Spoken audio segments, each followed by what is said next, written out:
A chubby person can be seen, thinking, how did this all happen? A maid introduces herself, saying, my name is Ilsa. As of today, I have been assigned to serve Prince Ludwig.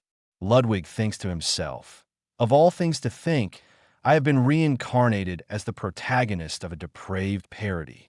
To get to know that it's a simulation RPG I used to play obsessively in my previous life, enslaving countless women, including priestesses, knights, and even elves.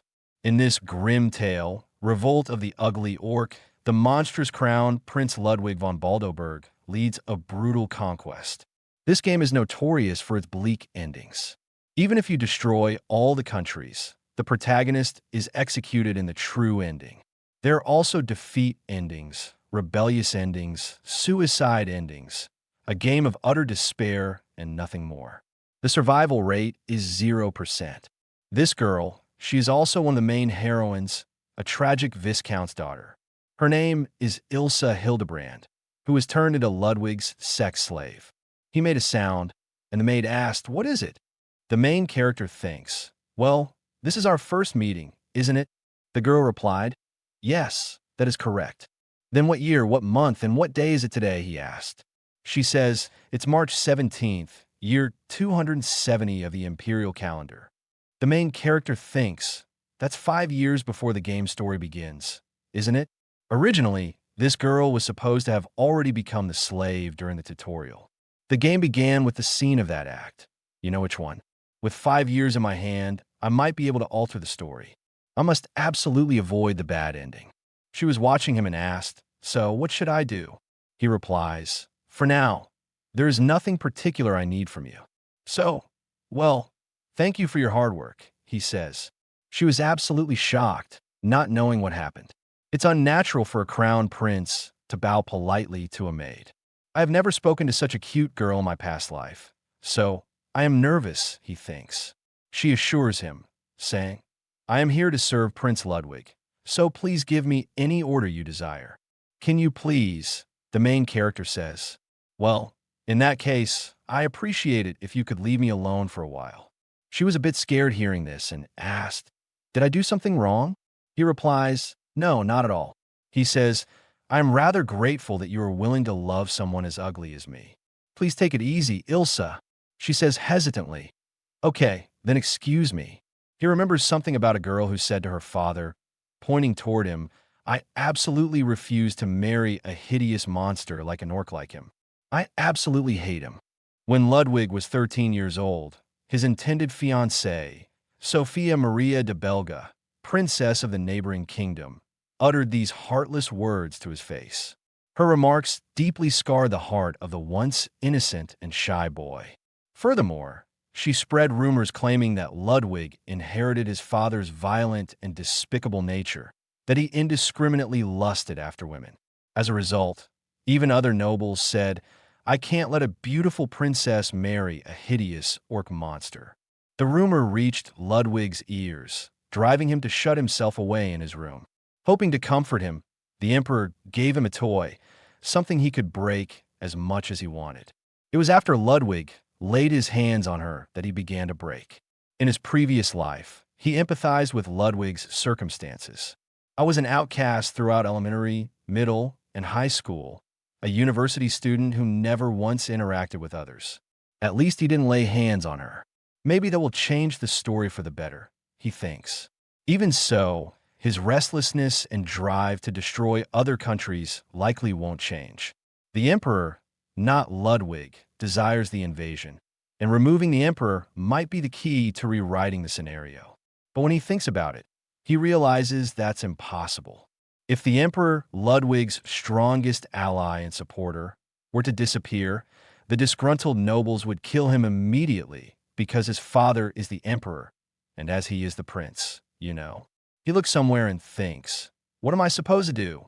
He looked in the mirror, thinking, maybe if I slim down, I could at least look somewhat presentable. After all, I am the son of a robust and handsome emperor. His eyes sparkled, thinking, okay, that's it. I will slim down, avoid being hated by the main heroines of the game, or rather, this world, and steer clear of all the bad endings. He made up his mind. We observe that the door opens, and the Emperor, Otto von Baldoberg, entered. He asked Ludwig if he did not fancy the girl he just sent as his maid. According to the game's character setting, this guy, the Emperor, is a tyrant, but not just that. He is also a foolish father who is wholeheartedly devoted to only his son. The main character says, no, not at all. Someone as beautiful as Ilsa is far too good for me. Ilsa's family is a fallen noble house, a viscount in name only. To restore their standing, they accepted the Emperor's command for her to serve as the main character's toy. But if she thinks I dislike her, it would ruin her resolve and dedication. The father of the main character says, just make sure not to take her seriously. There are better matches for you, after all. He patted his son on the head, saying, you seem to have regained some brightness in your expression. That's good. He got into a serious stance and promised his son that the kingdom of Belga and the surrounding nations that wronged him shall feel his iron wrath. I promise you that when the time comes, Ludwig, you shall have your chance for revenge. The main character was speechless as his father left with his two mistresses in his arms. The main character thinks, isn't the Emperor way too indulgent with his son? But it's me inside, not his real son, Ludwig. Suddenly, he got some pain as his head was throbbing. My head feels like it's splitting open. Someone help, he screamed out. Here comes Ilsa, his maid, who says, Prince Ludwig, are you okay? With him on the bed, he was totally tired as she, with tearful eyes, says, Prince Ludwig, thank God you regained consciousness. The main character saw her and was blushing. He looked toward her chest and was captivated as she asked, why are you so worried about me? Naturally, you are my master. After all, she replied. I see, he says. In the game, she was like a loyal dog, always calling Ludwig her master. He says, well, I am fine now, so thank you, Ilsa. She called out, Prince Ludwig, you are truly a different person from the things I heard about in the rumors. He asked, really? She replied, blushing, yes. That's settled then. Ilsa, you don't need to stay here anymore if my presence is preventing you from resting. I shall take my leave, she replied. Well then, excuse me. After she leaves, the main character tried to do some squats, but failed like a fat person. He thinks, this is tough. Well, of course it is. The next morning arrives, and while having dinner, he says, from now on, I would like my meals to be more vegetable-based and smaller portions. The maid who heard all of this was quite worried. She asked, are you feeling unwell, master? He replied, no, I just want to lose some weight. She was absolutely shocked. Prince Ludwig wants to lose weight? Really? The main character thinks to himself, so, after breakfast, there is something I would like to ask of you, he says. She, with a distressed face, says, oh, understood. I will prepare for it. So could you give me a little time? She asked. The main character, looking toward her, knows that she is totally misunderstanding this. He called out, saying, no, I'd like you to help me train to lose some weight. I need guidance. She had her mind spinning and a blush on her face, saying, oh, it's like that. The main character thinks, as someone who has been single my whole life, asking a beautiful girl like Ilsa for anything romantic is way too high of a hurdle. She says, but why would you ask me for such a thing? If it's training, wouldn't the Knight Commander or someone more suited be a better choice? The main character replies, you are actually quite skilled, aren't you, Ilsa? Her family, the Hildebrand House, is a shadow clan known for assassination and covert operations.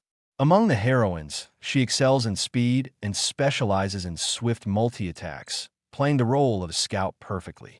He got on his knees, bowing to her, saying, please, I am serious about changing. I have been insulted by the neighboring princess, rejected by numerous nations.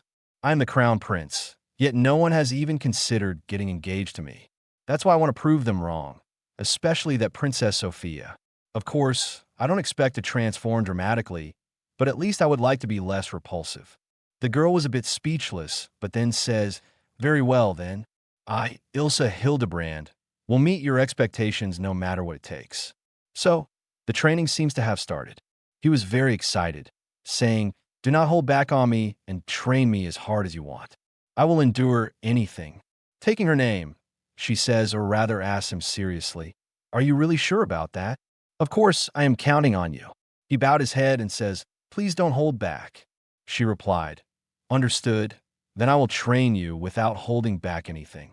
He thanked her, but she stopped him, saying, I am not Ilsa from now on. You may address me as instructor. He replied, right, instructor.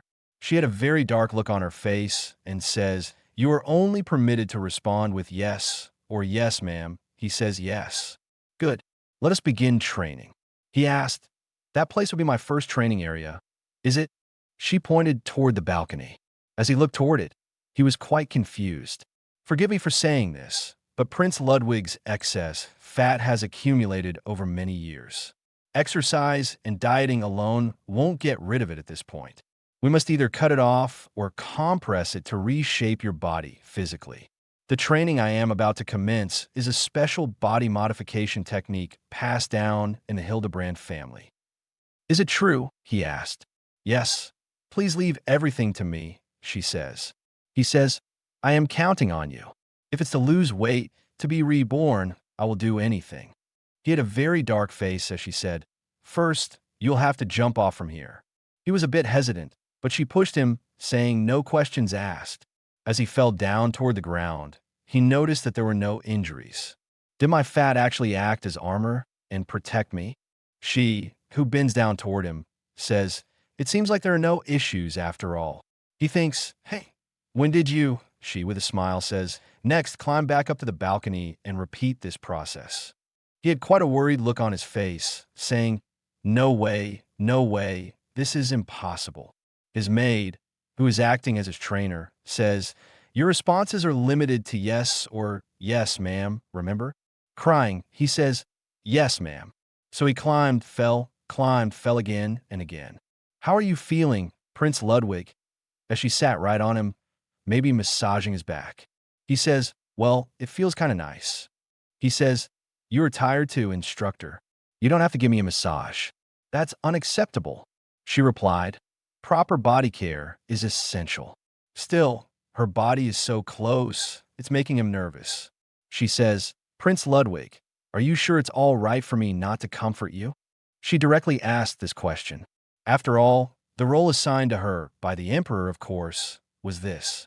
The main character says, I don't expect that kind of thing from you, instructor. Besides, it's something that people do when they're in love, not because someone ordered it. So don't worry about it, instructor, and thank you for the massage. She replies, since we're not training, please call me by my name, Ilsa, and drop the formal tone. He accepted, saying, in that case, Ilsa. She says, yes. Let's keep working hard tomorrow too. Of course, I look forward to it, he replied. 6 months have passed by then, and she says, Prince Ludwig, you have slimmed down significantly. Yes, he has, but his weight hasn't decreased at all. She says, that can't be helped. The training you have been doing presses your fat into a denser form. To compress it further, starting today, we will train from the 3rd floor balcony. He was very scared. He climbed, saying, oink. Hey, instructor, will I ever be able to walk on walls like you? She was walking on walls and says, unfortunately, you lack the aptitude for that. The main character thinks, why did I just say oink? She replies to him, but do not worry, your potential is far greater than that. In 3 months, we will proceed to the next stage of training. As she pushed him and he was falling, he thinks, there is more? Wow. By the way, oink is used as the sound of a pig. We observe Ilsa saying, today, we will train you to evade a caliper.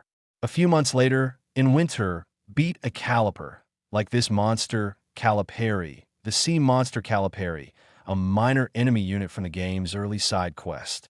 If defeated, the heroine faces a humiliating fate. She says, it's fine if you get caught. It's just your dignity which will be on the line. As she pushed him into the water, she says, if you run in a straight line, you'll get caught in no time. Learn to dodge effectively. He had quite the distress on his face. How am I supposed to do that? We observe as soon as this water monster saw the main character, it found its next prey and was on the attacking side.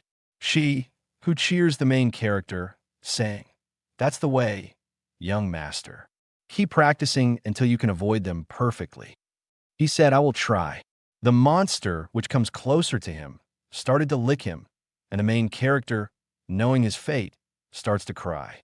Anyway, it looks like this was enough, and she says, "Well done, young master," as she was giving him a hand and getting him out of the swimming pool. The main character's pants drop, and it looks like she saw something she shouldn't have. We observe her blushing, but still trying to see with the gaps in the fingers she put on her face. The main character was traumatized as well. It looks like it has been a few more months, and the main character has become quite skinny. Ilsa, who is observing him, says, "I still don't think that combat style suits you, Prince Ludwig." The main character asked, "What?" She replies, "From what I have seen, a sword and shield would suit you better." He says, "I'm sorry, instructor, but I can't compromise on this. Sword, shield, bow, hammers. There are all kinds of weapons, but I have always blazed my path with this style, because dual sword are the coolest weapon, aren't they? I'm going to aim for the strongest with this style." She replies, "I feel like your goal has shifted, but the strongest?" She took a breath, saying, "Very well. I will train you to be competent in it. However, prepare yourself for training 3 times as intensive as what you have endured so far." The main character shivered all over his face. Now he was getting dropped from the 5th floor, and that pervert monster was after him day after day. Not just that, but he was also learning swordsmanship. He has finally done it. He was totally in shape now. Ilsa, clapping for him, says, "Impressive, Prince Ludwig.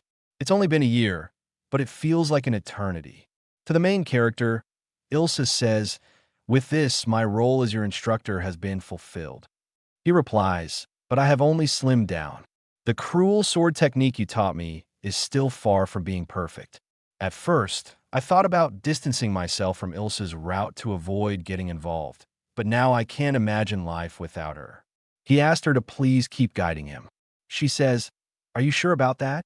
"Absolutely," he thinks. "Over the past year, Ilsa has become someone incredibly important to me, but after spending a year as teacher and student, I would like you to open up to me a little more." He thinks, "My name in my past life was Rue Nikadu," so he asked her to call him just Rue. She says, "Understood. From now on, I shall address you as Prince Ludwig." He was happy, saying, "I am counting on you." She replies, "As always, I will do my utmost to serve you." A few days later, at a banquet, everyone's keeping their distance from the main character, staring at him. "I have always been disliked, and my change in physique probably draws even more attention. I should retreat to a less noticeable spot." It looks like he saw something and blushed. This was Ilsa. She wore a sexy dress and says, "Prince Ludwig, today's send-off party is in your honor. Is it really okay for you to stay in a corner like this?" He says, "Of course it is, and please stop exuding such an intimidating aura toward everyone." We observe the Emperor, the main character's father, arrive. He says, "You have truly changed." He thanked his father for the kind words. As his father says, "The place will feel quite lonely without you, but the Academy accepts royalty and nobles from other nations. Make the name of Crown Prince Ludwig von Baldoberg known. Bow everyone to your will." He instructed Ilsa, "You there support my son properly day and night." She says, "Understood." As he left, he says, "Do your best." The main character apologized to Ilsa, saying, "Absolutely. Serving you like this is only natural." She says, "Dedicating myself is just expected." He thinks, "Not like I asked her to say those things, though." "Ilsa, let's keep working together at the Academy." She was very happy, saying, "Yes, as your classmate and maid, I will serve you well." He thinks to himself, "Ilsa is 2 years older than me. She might manage as a maid, but being a classmate is quite a stretch, you know." On the day of the entrance ceremony, this looks about right. The me from a year ago would never have imagined this. Back then, I really looked like an orc. No wonder Sophia didn't want to marry a hideous monster like me. I heard the Imperial Academy accepts royalty and nobles from other nations, but there is no way Sophia would come here, right? Even she wouldn't be brazen enough to study here after ruining diplomatic relations. As someone calls him, saying, "Prince Ludwig, everything is ready." This beautiful-looking girl is none other than Ilsa, and the main character was quite happy, blushing, seeing her posture. She called out to him, Prince Ludwig. He, in a grim tone, says oink. No, it's nothing. Oh, I thought for a moment you were captivated by me, she says. He replies, of course, I mean, you look stunning. She was very happy, blushing, saying, that's good enough for him. Thank you. As they were in the caravan, she asked, Prince Ludwig, how's your speech as the new student representative? He says, of course, it's perfect, or so I'd like to say, but he was thinking the speech itself is flawless, but standing out in front of everyone is nerve-wracking. She says, don't worry. There isn't anyone more suitable for the role than you, Prince Ludwig. He says, really? Yes. To avoid the bad ending, I have to give it my all, he thinks to himself. He calls out, Ilsa, I will do my best. That's the spirit, Prince Ludwig, she replied. At the Imperial Academy, as the main character helps her down the carriage, she says, Prince Ludwig, this might set a bad example for others. But he says, it's fine. I'm used to being mocked for being the heinous orc. Everyone is staring at him, which might make people think, what is he even trying to do? Even Ilsa herself was quite blushing as the main character pulls her hand. He says, Ilsa, let's get to the entrance ceremony quickly. As he bumped into someone, he calls out for this person, asking, are you all right? This is none other than Sophia. He freaked out, saying, why is this person here? Thinking the Imperial Academy wouldn't accept her for diplomatic reasons. Would it? But he still asked, are you injured? She replied, no, I am fine. He thinks, if the Emperor finds out about this, it could be used politically. She says, could I take your hand? The main character helps her, even hesitating. She thanks him, saying, thank you so much. He says, it's nothing much. She blushes as the main character thinks. Compared to 2 years ago, her reaction is like the difference between night and day. The main character couldn't handle it anymore, and with Ilsa by his side, he ran off, saying, sorry, we are in a hurry, so excuse us. We observe Ilsa was quite angry at the woman, asking, Prince Ludwig, who is that? The main character, trying to calm her down, says, it's all fine. He says, Princess Sophia didn't seem to recognize me as Ludwig. Doesn't that mean I have changed for the better? I absolutely refuse to marry a hideous monster like an orc, she said.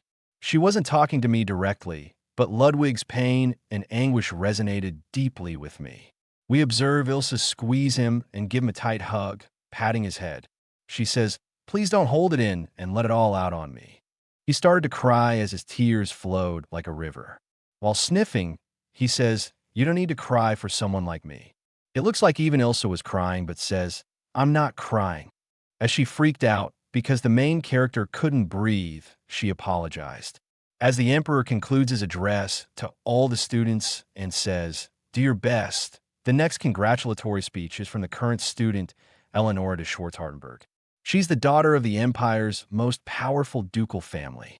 She says, I congratulate all of the new students on your admission. The main character realized that she is also one of the game's heroines. He thinks, if I don't handle her route properly, a coup will happen. In the story, it leads to the rebellious ending. The way to resolve her route is to make her a slave, but of course, the main character was a bit hesitant. She says, I look forward to learning alongside all of you, and now the new student representative will address you, which is Ludwig. As the main character was pushed by Ilsa, saying, Prince Ludwig, good luck, he walked in, and everyone's attention was on him. On the podium, everyone was looking at him. He had a bit of breathlessness as well as sweat on his face. He says, greetings, everyone. I am Ludwig, the so-called hideous orc. I imagine most of you dislike me. Honestly, I understand why. Aside from Sophia, the nobles from the neighboring nations who rejected my engagement only know the rumors she spread. They haven't even seen me in person. He says, you don't know the real me. Of course you don't. Even within the Empire, only a few have actually had a proper conversation with me. During our time here at the Academy, I hope you will come to know who I truly am. Am I the monstrous orc you have heard of inside and out? Over these 3 years, judge that for yourself. Even if you do, I don't give a damn. The main character thinks, I was nervous, but I managed to finish my speech. The stares remain unchanged, but I will just have to change that myself to avoid the bad ending. Ilsa was very happy, saying, "That was an excellent speech." He also laughed and says, not that there was any reaction to it. She says, "The people here must have rotten ears." The main character thinks, her sharp snark is more cutting than usual. "Well, I will start by getting them to know the real me," he says. She says, "Oh, look, they're heading to the classroom. Let's hurry." "Yes," as someone entered through the opening door, saying, "Seriously, isn't that attitude a bit much?" The other guy says as someone's laughing voice comes in. The main character says, "No, it's fine." But looking toward her, he thinks, "I can't believe she's here too." One of the main heroines, a saint of the Minerva Holy Church from the Latin Holy Kingdom, Natalia Silvestri. In the game, she destroyed the kingdom of Belga, which borders the Baldoberg Empire, and frames the empire for it, labeling them as the enemies of the world. She stokes hostility and forms the anti-Baldoberg alliance. In other words, she is one of the most cunning and treacherous characters in Revolt of the Ugly Orc. "I apologize," she says, "for the delay in introducing myself. I'm Natalia, the saint of the Minerva Holy Church." She introduces these people as her holy knights, Batista and Marco. The main character says, "Thank you for the polite introduction. I am Count Prince Ludwig." She, blushing, says, "I still never imagined Crown Prince Ludwig would be such a dreamer." Starting with the sarcasm already, but you don't look like the person that has been described in the rumors. She came too close and even pressed herself against the main character. He freaked out, saying, as expected of one of the strongest heroines, her silver hair and sapphire-colored eyes, pale skin, and faintly rosy lips. She was well-proportioned and beautiful. We observe both the main character's maid and the Holy Knight saying their names as Ilsa says, "Let's hurry to the classroom," and the Holy Knight says, "Unfortunately, we don't have time, so we shall cut the pleasantries short. Hey, let's go." She says, "Don't tell me you have fallen for the saint," and possibly, the main character thinks, "I have another reason to keep my distance from Natalia." It's simple. She might as well drop the title of saint and go by the title of succubus. She is that much of a flirt. He takes a loser like himself and can only say yes to purity and no to flirts. He says to Ilsa, "There is no way I'd be interested in the saint. Don't worry, Ilsa, you're the only one I have ever opened my heart to." She felt so blushy, saying, "Is that so?" In the classroom, the homeroom teacher introduces herself as Matilda Newman. Her design: she is a dead ringer for the NPC soldier mob character from the game. More importantly, there are two other heroines in the class besides Ilsa. Well, at least Sophia isn't here, so thank God. As we observe, the priestess waved at him. "Why is she waving at me?" Seeing this, someone knocks him from behind, saying, "Shall I take care of her?" "Let's not resort to violence right away, okay?" This was his maid, Ilsa. The other heroine present here is Ophelia of the Brine, United Kingdom. She is a heroine who appears in the latter half of the game, the fourth princess of the Brine, United Kingdom, known as the Frenzied Night Princess. True to her name, she has the highest attack power among the heroines. Her damage is second only to the final boss, making her essential to strategy in the game. But this isn't just a game right now. I can't even think about pursuing her route. After all, her conditions for unlocking are quite complicated. Well, that's all for now, the teacher says, ending the class. The dormitory classes will begin in earnest tomorrow. Please rest at the dormitories today. He calls out his maid, saying, "I'm sorry for making you act as my attendant when you are also studying as a student." She replies, "What are you saying? Serving you, Prince Ludwig, is a privilege that I would never recommend to anyone else." He took her name, saying, "I will make sure you are happy no matter what." He thinks, "If I manage to avoid the bad ending and become the next emperor, I will ensure her family is fully restored." She got quite a blush on her face and says, "Thank you so much." Flirtatiously, she and the main character got a letter. Someone says, "Lady Eleonora has sent a formal invitation to Prince Ludwig. It's for the freshman welcome ball. It's a tradition for royal family members attending the Imperial Academy to always participate in such events." Oh, I see. So there's no excuse here, he thinks to himself. Eleonora is a character plotting to overthrow the empire. This ball definitely has some ulterior motives behind it, right? I will attend tonight. Lady Eleonora will be quite pleased, he says. He asked his maid, saying, I have never danced before. She says, don't worry. I will be your dance partner for the entire evening, Prince Ludwig. All you need to do is entrust yourself to me. Oh, he says, but wouldn't you rather dance with someone else? She made a stubborn face, saying, no, I am more than happy to be by your side, Prince. Then please take care of me, he replied. At this event, as people are whispering, the main character, as well as Ilsa, arrived. The sense of not belonging here is overwhelming for the main character. While Ilsa is more beautiful than anyone else in this room, she's 3 years older than me, so she carries herself with perfect elegance. He calls out to her, saying, maybe it would have been better if I hadn't come at all. She retorts, what are you saying? This gathering wouldn't even begin without you, Prince. You are the star of the empire. Her words make him happy, but I am still the hideous orc, and judging by these glares, everyone here agrees with it. Here comes Eleonora, who says, thank you all for gathering here tonight. It's a modest feast. Please enjoy yourselves to your heart's content. As she collapsed, the entire event begins. Nobody is dancing. Ilsa says, it seems everyone is refraining from being the first to dance. After all, they wouldn't dare start before you, Prince, the crown prince of the Baldoberg Empire. Hey, look over there, Professor Newman and the Academy faculty. I can see with the professor watching, they can't just ignore me, the crown prince. She says, exactly, which is why Prince Ludwig, the main character, started, saying, is it full of stars? She says, you are doing wonderfully. The main character tried to focus on not stepping on her feet, but she calls him out, saying, it's proper etiquette to look at your partner in the eyes during the dance. But if I look away, I might step on your feet, he says. She says, don't worry, so please look at me. The main character was blushing, thinking, that's a look you should save for someone you're truly in love with. I feel so guilty toward Ilsa. My stomach is twisting in knots. As they were quietly dancing and having fun, the main character calls her out, saying, haven't we danced enough? There will be plenty more chances, after tonight. She says, yes, you are right about that. There are men out there who are far more suitable for Ilsa than I am. He says, I must be nervous because my throat is dry. Let's take a break in a quieter spot. Certainly. Here comes someone who calls him out by his name.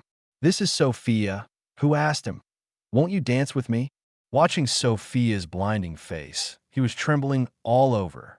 His body was trembling as he thinks about the time she called him a hideous orc and insulted him endlessly. She spread lies about him to the neighboring countries, and now that I look a little better, she invites me to dance.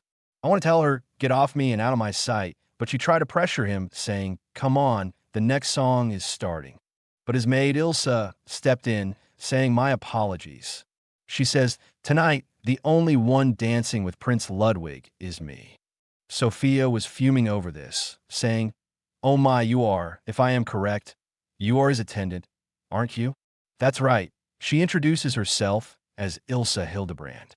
Ilsa is introducing herself without even moving. The main character thinks, that's how angry she is for my sake. Sophia says, then surely you understand Prince Ludwig is royalty. It's inappropriate for someone like you, a mere attendant, to presume to dance with him. She was speechless. The eyes of Ilsa were enough to scare the hell out of her. She points at her, saying, don't you understand? You are a foreign noble, the daughter of a ruined family on the verge of collapse. What's more, you have nothing but a mere plaything for His Highness. He says, you are right. 2 years ago, I was the hideous orc you mocked and scorned. I will admit that. He was furious. He says, don't you dare disrespect or insult my beloved Ilsa. She stayed by my side and encouraged me and supported me when no one else would. Don't lump her in with someone like you who judges others by appearances and spreads baseless rumors. We observe Eleonora saying, Prince Ludwig, that's enough. This is President Eleonora. She says, I have been watching everything unfold. You drenched a woman in her drink and yelled at her. Sophia, tried to play the victim card, and Eleonora also said, and yet, the one who insulted Princess Sophia here was none other than your attendant. It is the duty of those in power to discipline their subordinates when they behave disrespectfully. She continues, saying, huh, what? You said at the student entrance ceremony that was something like that, wasn't it? I want to see. I can't just stay silent when someone important to me is insulted for my sake. I will never allow it. He thinks, even though the worn heroine wished to see me, I couldn't protect her. How am I supposed to avoid the ruinous ending like this? He says, if seeing the real me has disillusioned you, then so be it. I, for one, have no use for those who hide behind their status and power to insult other people or for those who would accept such people without a second thought. I want nothing to do with either of them.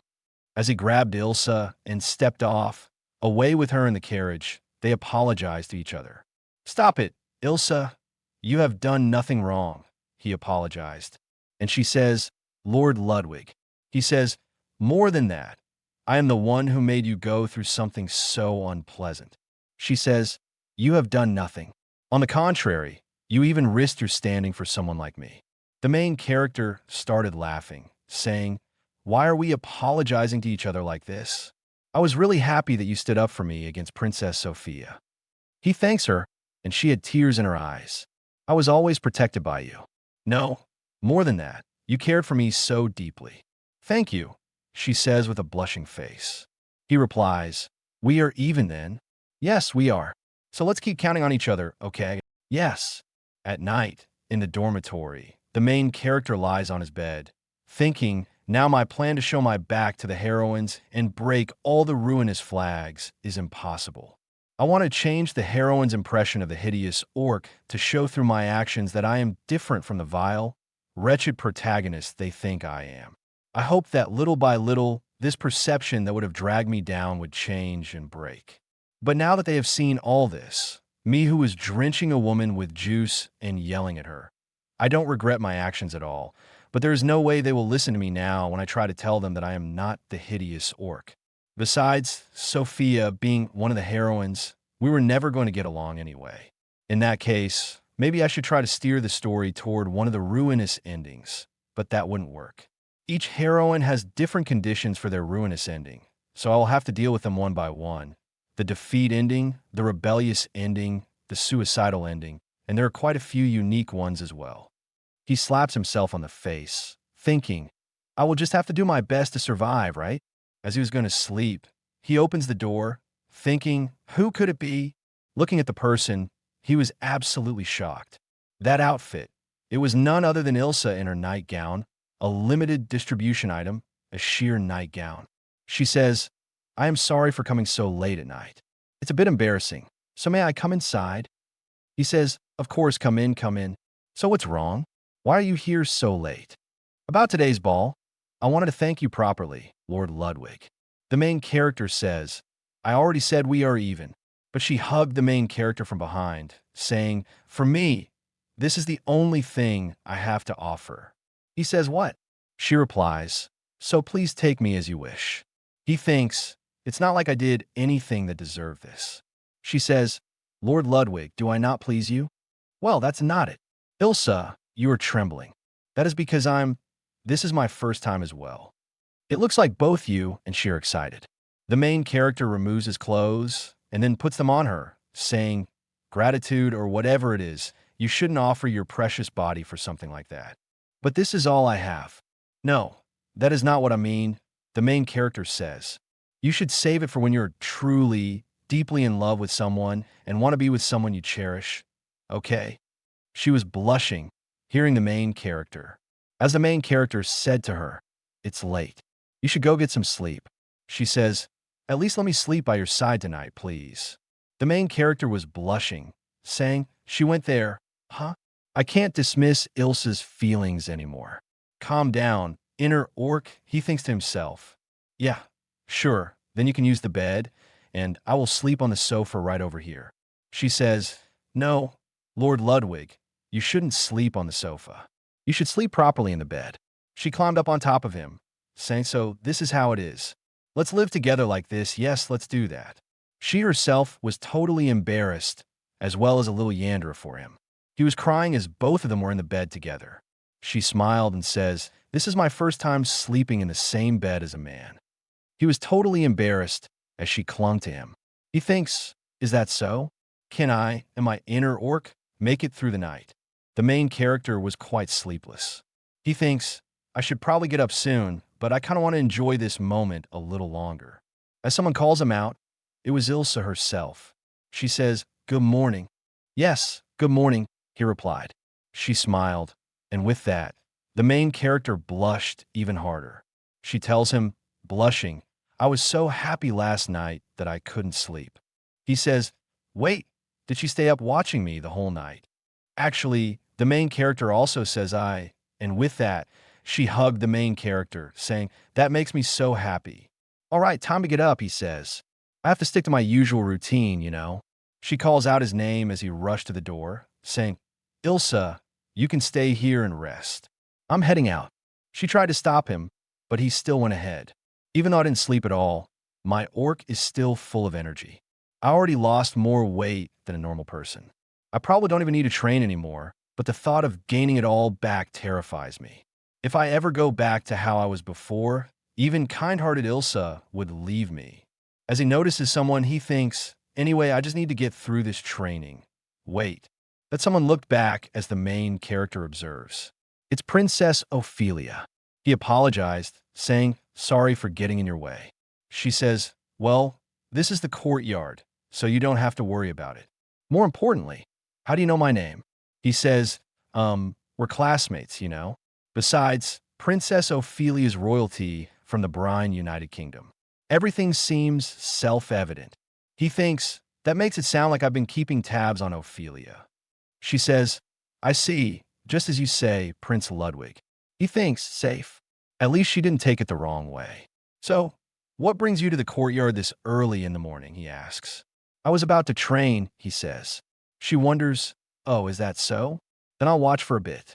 The main character says, "What? No, there's no way. There's nothing watchable. Besides, weren't you in the middle of your own training, Princess Ophelia?" She packed up her things, saying, "I was just about to take a break. Don't mind me." The main character rubs his head, saying, "Why is she suddenly interested in me? I seriously don't want to get involved with the frenzied night princess." She, drenched in sweat, says, "Come on, let's get started." Damn it, she's ridiculously cute, the main character thinks. Well, then, the main character climbs the wall of the courtyard and then falls from there onto the ground. She looked at it and was smiling, looking toward it. 30 minutes later, the main character has been doing this for 30 minutes. She was watching him the whole time. Doesn't she have her own training to do? She calls out to the main character and asks if he does this training every day. "Yes," the main character says. She says, "Scaling walls and jumping off rooftops? That's absolutely insane." He thinks, right when I first started, Ilsa said the exact same thing. "Your answer should be yes or yes, ma'am." Well, Ophelia says, "This is different from what I heard in the rumors about you." The main character thinks, I see. Even Ophelia has heard about the hideous orc rumors, thanks to Sophia. She says, "Still, I don't know much about you yet." That's why we observe Ilsa coming from behind in her maid costume, taking his name. She raised her presence and sneaked behind him. The main character was distressed as he remembered something. If the loyalty of my maid Ilsa reaches 200%, and while another heroine's loyalty also hits 100%, it triggers the assassination ending immediately. The game guides only listed the condition, but never revealed the culprit. But now it's obvious. It's Ilsa. She's completely in Yandra mode. When did I even raise her loyalty that much? I can't even remember a single moment that would have triggered it. This is absolutely terrifying for him. Ilsa, with her hands on his shoulders, says, "Why are you here with Princess Ophelia?" He says, "What's with her eyes? No light in them." Sophia says, "Hey, who are you?" "Prince Ludwig's attendant, right?" She introduces herself, saying, "I am Ilsa, serving as the maid for Prince Ludwig. You must feel truly fortunate, Princess Ophelia." She had a glimmer in her eyes and was blushing, saying, "I'm honored, Princess Ophelia." "What exactly do you mean by that?" Ophelia says, Isn't it quite obvious? Prince Ludwig already has a bad reputation, and last night he acted the way he did. If an attendant disrespects foreign royalty, execution wouldn't be out of the question. Ilsa was speechless while the main character thinks, wait, was Ophelia at the ball last night as well? If she was there, then, as a royal, she definitely wouldn't have approved of my actions. But Ophelia says, however, the way you protected your attendant's dignity, even if that meant making yourself more disliked by others, I find that quite interesting. She pointed her hands toward him. He was blushing as Ophelia says, my body has gone cold. I'll take my leave. With her giant sword, she left. Ilsa says, I didn't expect her to say things like that of all people. The first person at the Imperial Academy to take an interest in me is Ophelia. I always thought she was just a straightforward musclehead, but this is quite unexpected, he thinks. Ilsa stresses to the main character, it's time for training, and it will be twice the usual routine for now. Is that fine, right? The main character reluctantly agreed as she says, your response should be yes or yes, ma'am. I need to survive the prologue first, but why is she mad? I might actually die before getting assassinated, he thinks.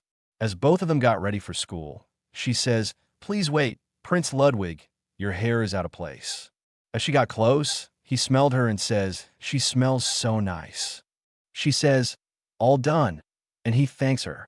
In the class, as both of them arrived, he called out, Natalia, saying, you scheming saint. Her attendant says, since when did you two get close? I didn't summon you, so why are you here? The main character thinks to himself, her holy knight Batista is glaring at me. You should take a lesson from Marco, the other holy knight, who is too busy flirting with some other girls. We observe Ophelia coming close to the main character, saying, believe it or not, Prince Ludwig and I trained together. What? The main character screamed out while she patted him on the back. He laughed, thinking, no, we just happened to be in the same place today, right? Also, Ilsa's eyes have lost their light again. Please stop, you're scaring me, he thinks to himself. The saint was laughing. That sounds wonderful. I'd love to join you sometime, but I have to dedicate my mornings to praying to Lady Minerva. The main character thinks, yeah, sure, sounds noble, but I know for a fact you're worshipping something entirely else.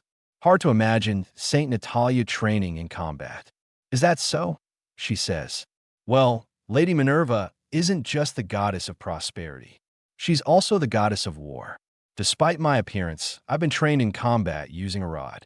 The main character thinks to himself, the frenzied night princess and the scheming saint in the same place. Why couldn't it have been one of the other heroines, except Sophia? Why do the two worst ones have to be in my class? As the class started, everyone, take your seats, was the instruction from the teacher. Such a hard-working teacher, the main character thinks. Finally, some peace, wait. He looked toward Ilsa, and she was staring right into his eyes. She calls him out, saying, Prince Ludwig, starting tomorrow, training in the courtyard is prohibited. Okay. He stood up and says, yes, ma'am. Your response should always be yes or yes, ma'am. The bad ending is creeping in before the main story even starts, he thinks. As he was doing the slashing practice, 987, 988, his maid says to him, if you're serious about dual sword combat, use these instead. I modified these training swords. They are 5 times heavier than normal. I'm used to them now, so swinging them isn't a problem, but at first, just lifting them was nearly impossible. Thanks to the cruel training, I can finally wield a dual sword style. After 1,000 slashes, he stopped, thinking, training with Ilsa for a whole year. It was brutal, but looking back, it's kind of nostalgic. Not that I'd ever want to go through it again. All right, time to switch to my right-hand training. Even at night, here comes the frenzied night princess. She says, you're really dedicated. What are you doing at this hour, and why aren't you in your dormitory back courtyard? The main character thinks, did she come looking for me? If Ilsa finds out, she's going to kill me. Please just go, he says. She says, but when practicing your swing, you must firmly grip the sword. Even if you favor a one-handed style, the fundamentals are, as she held him from behind, her chest was pressing against his back. He thinks, and if you adjust it like this, clear your mind. Somehow, This is a classic harem scenario. Really, when a lifelong virgin like me unexpectedly becomes a lucky pervert, it messes with my head.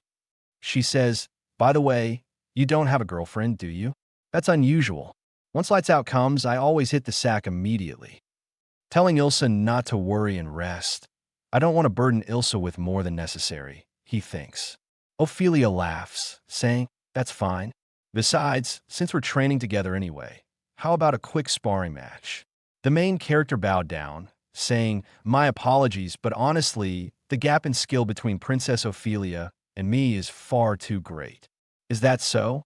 At the very least, I'd imagine that a rigorous trainer like Prince Ludwig would put up a good fight with me. But the main character says, no way, I'm not nearly skilled enough. You're overestimating me. She says, I see. It's a shame. Even with that look on your face, I'd never agree to spar with you. The main character thinks to himself, still, rumors really can't be trusted. Is that so? She says. Not just in obedience, but in the way you speak with consideration and carry yourself, and that sincere dedication you show in training. The so-called hideous orc I heard about in the rumors. Excuse me, but I can say that you are by no means that sort of person. The main character saw her, thinking, I've seen that expression before. In the battle against the forces of the Brine United Kingdom, led by Ophelia, she was captured. She declared, we may have been defeated in this fight, but we fought with all our might. I have no regrets. The main character laughs, saying, thank you so much. Whether in the game or in reality, she remains the dashing Ophelia I know. She says, if I cannot spar with you, I suppose I must think of another way to test your skills. Princess Ophelia, did you say something just now? Hey, no, it's nothing. The main character, who is distracted, as she says, come now. Even if we don't spar, we must focus on our training, for if we continue like this, the night will break. The main character says, you're right. The next day, they are in the capital. How about that stall over there? They serve a drink called a frappe, and it's quite popular in the imperial capital. Is that true? The main character says. Why is there a frappe in this medieval European-style world? In my past life, I only ever saw it on TV. Well, since you recommend it, I'll try at least once. It looked like Ilsa and the main character were on a date or something. Oh my, she says. As the imperial capital's main street is so lively, he says, is it your first time in the imperial capital? With my old body, I wasn't outside the high places, and after Ilsa arrived, we were too busy. Have you been here before, Ilsa? He asked. She says, my family's estate is on the outskirts of the capital. I see. Is there a festival going on? He asked. The plaza is full of food stalls. Everything looked delicious. After school, what would you like to do? As they were going, the main character notices two people. This was Princess Ophelia and another boy.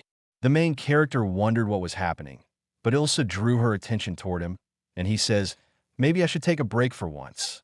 Back in the classroom, the main character had thought about how her reasoning is simple, but at least it makes sense.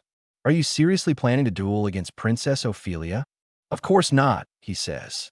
But for today and tomorrow, could you help me avoid her? And that is how Ilsa helped him avoid her for a few days. He thinks, at least I avoided the assassination ending for now. As someone is watching him from the dark, we observe Ophelia coming toward him and saying, besides, crossing swords is the best way to understand someone. That's how you truly get to know your opponent. That's why I want to. The main character was quite hesitant, but then she came and says, I promise I can satisfy you. These were the words she said to Ilsa, and Ilsa says, so, jokes like this are popular in the Brine United Kingdom. Is that it? The main character thinks, a battle maniac and an assassin. Mixing them is quite a bad idea. Sorry, Ilsa is busy, so she can't, he says. Ilsa, feeling right, says, then how about you? I've got important things to do after school, this and that. And the main character was finally able to calm her down.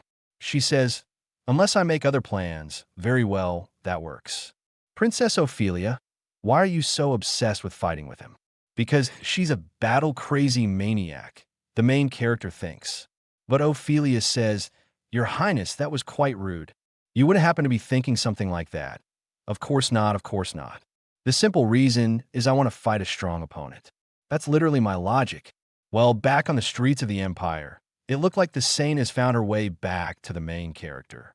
The main character thinks, oh no, is this the black-hearted saint I just managed to escape from Ophelia? And now this? Why is the saint, Natalia? What a coincidence meeting you here, she says.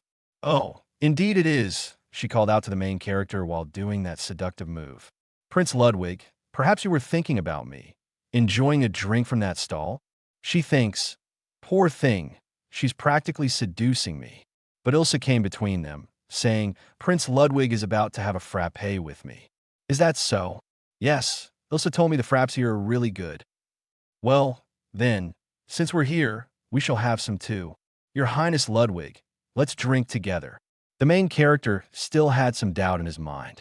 Saint Natalia, as Ilsa says, I may be overstepping, but considering Lord Battista and Marco behind you, aren't you in a hurry? One of them ran away. She says, indeed, but wouldn't Lord Minerva be pleased if His Highness Ludwig, the crown prince of the empire and the saint of the Holy Church, strengthened their bonds? If that is the case, then surely you understand what should take priority, don't you? She looked toward her guards with terrifying eyes. Ilsa says, the saint should enjoy a frappé with Prince Ludwig. I fail to see how that aligns with Lord Minerva's teachings. Is that so?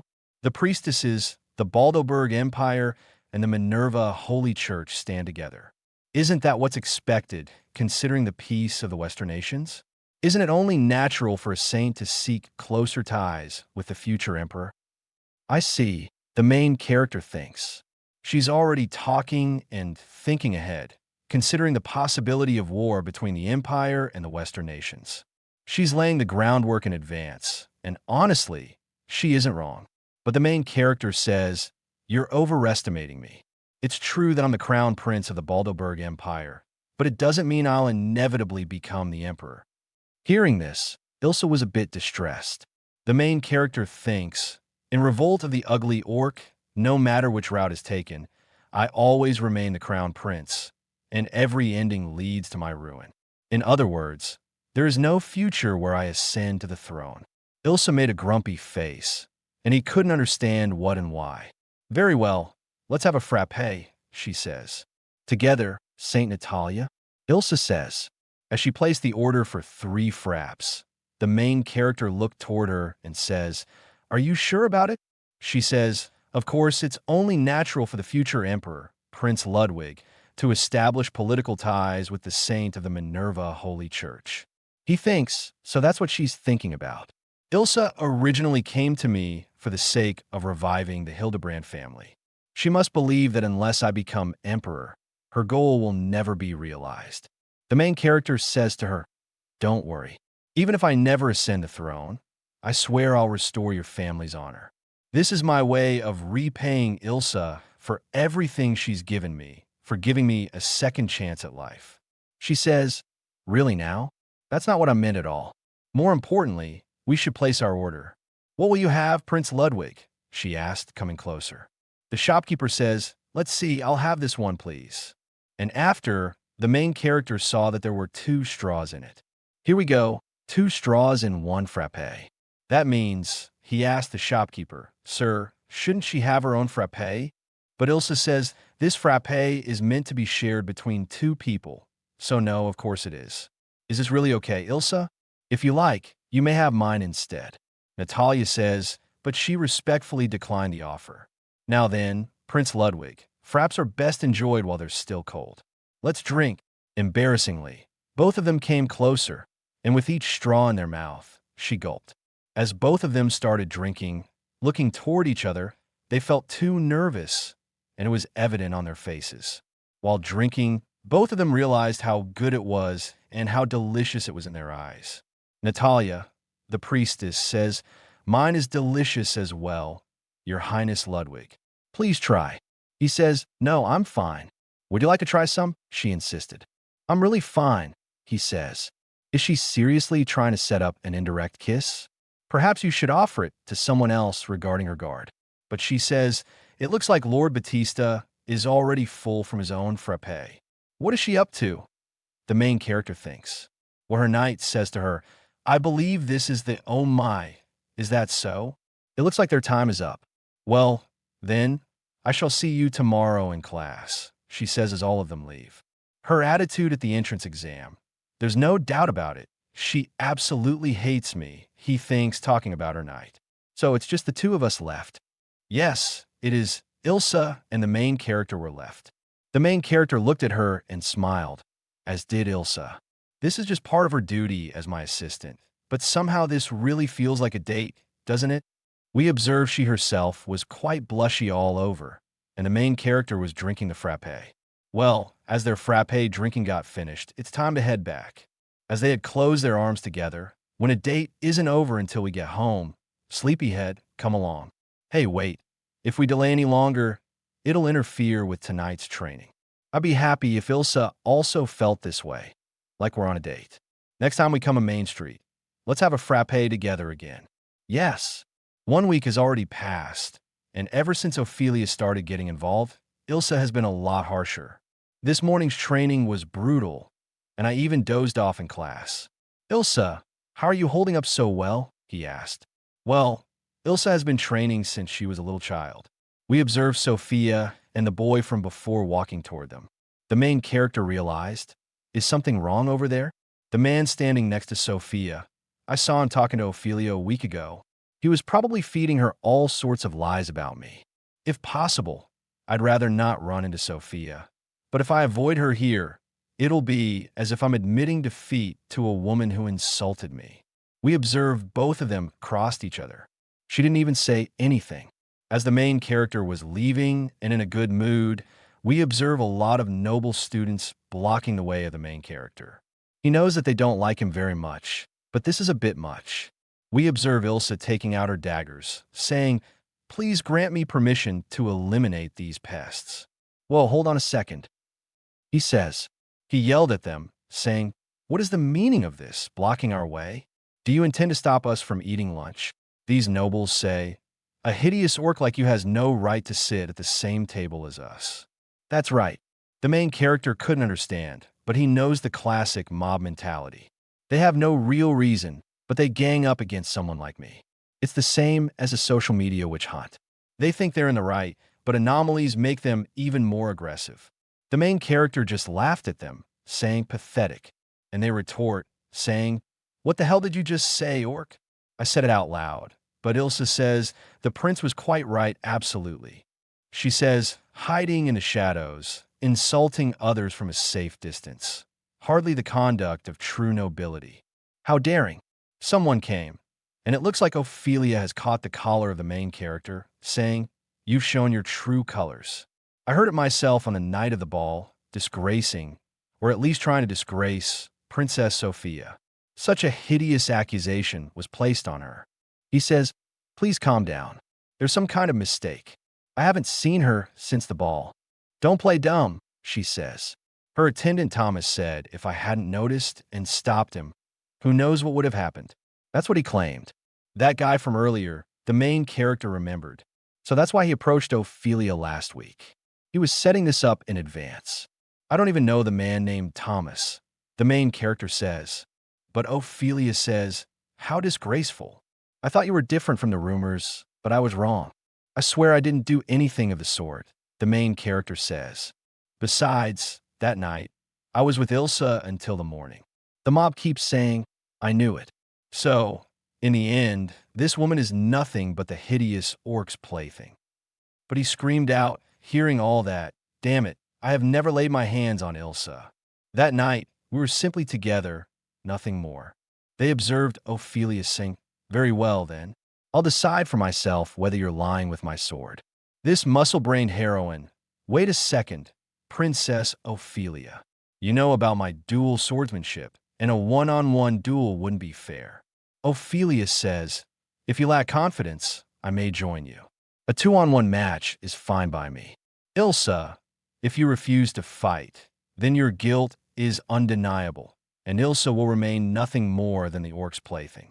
The main character was angry beyond his normal capability and says, fine.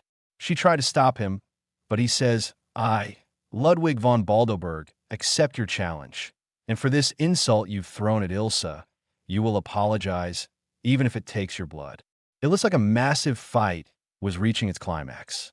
Repeating the scene's highlight, Ludwig von Baldoberg, I accept your challenge, and I will make you apologize for this insult, no matter what it takes. She says, then I'll be waiting at the training grounds after class. So it has finally come to this for him to draw the blade, a weapon created by special order using every privilege of the Crown Prince. This is his personal weapon, Twin Blade Sakura. Ilsa called out to the main character, but he stopped her, saying, there's no need to accept such an outrageous demand. I'll have it no other way. Otherwise, your honor would remain tarnished, and I have no intention of losing to Princess Ophelia. We'll win together. Hey, Ilsa, I need to discuss something. As they came onto the training grounds, Ophelia says, hey, so you came here. I'll give you that you didn't run. What's with the crowd? He thinks. Is this the whole academy watching us? Do they all want to see me get wrecked by Ophelia that badly? Ophelia says, 2 swords? Not bad at all, you can tell. The main character says, of course. Ophelia says, do you think someone who lives for battle would? The main character looked toward Ilsa as she says, please, Prince Ludwig, don't push yourself too hard. Come, then, face me. The main character was absolutely ready, and with that said, Ophelia started her outbursting attack. The main character, up against the force of a monster, somehow retaliated by blocking her strike. He was pushed back, thinking what an insane amount of power. She thinks while laughing, to think he blocked my full force strike. The main character says, I'm just as surprised as you are. His spine is frozen because of fear, and his hands are trembling. The last blow, his hands are still numb. But Ophelia didn't stop and was on her second attack, even stronger. The main character somehow held out this one as well, blocking her attack. He thinks she's swinging that thing like it's a twig. The main character was pushed back once more, and relentless attacks surged on him. What is this bizarre weight and pressure? It's like I just struck, no, slammed into a massive boulder, no, massive steel like hitting a block of solid iron. Could it be from that brutal training where she slammed my body into the ground repeatedly? She thinks as she says, I thought this would end quickly with you on the defensive the whole time, but no one has ever held out against my attack like this. He says, is that so? I didn't expect you to make this so enjoyable. I appreciate that. As he gets ready, that's all you've got? If your attack phase is now over, my arms, my abs, and my legs, my whole body is screaming. I'm done.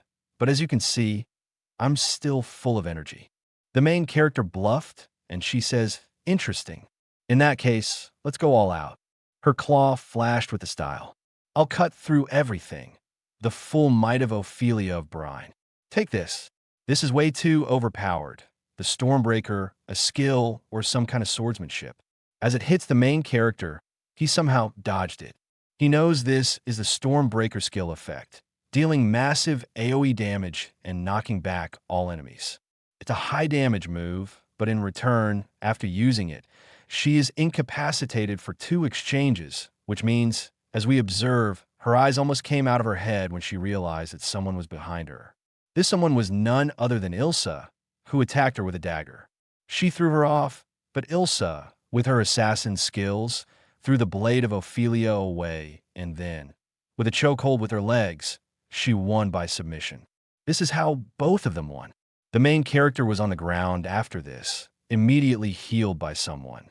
He himself was shocked about this healing magic, and this was none other than the priestess, who blushingly asked him, how are you feeling? Natalia, why are you here helping me? She says, I just happen to be nearby, yes, purely by chance. The main character says, thank you for the healing magic. She says, you're welcome, but more importantly, shouldn't you be watching over there? It looked like Ilsa was going to end the life of Ophelia, but the main character says, wait, hold on a second. Prince Ludwig, are you all right? I'm fine. Say Natalia, help Ilsa. Ilsa was in the arms of the main character, while Ophelia says, so that was your plan all along.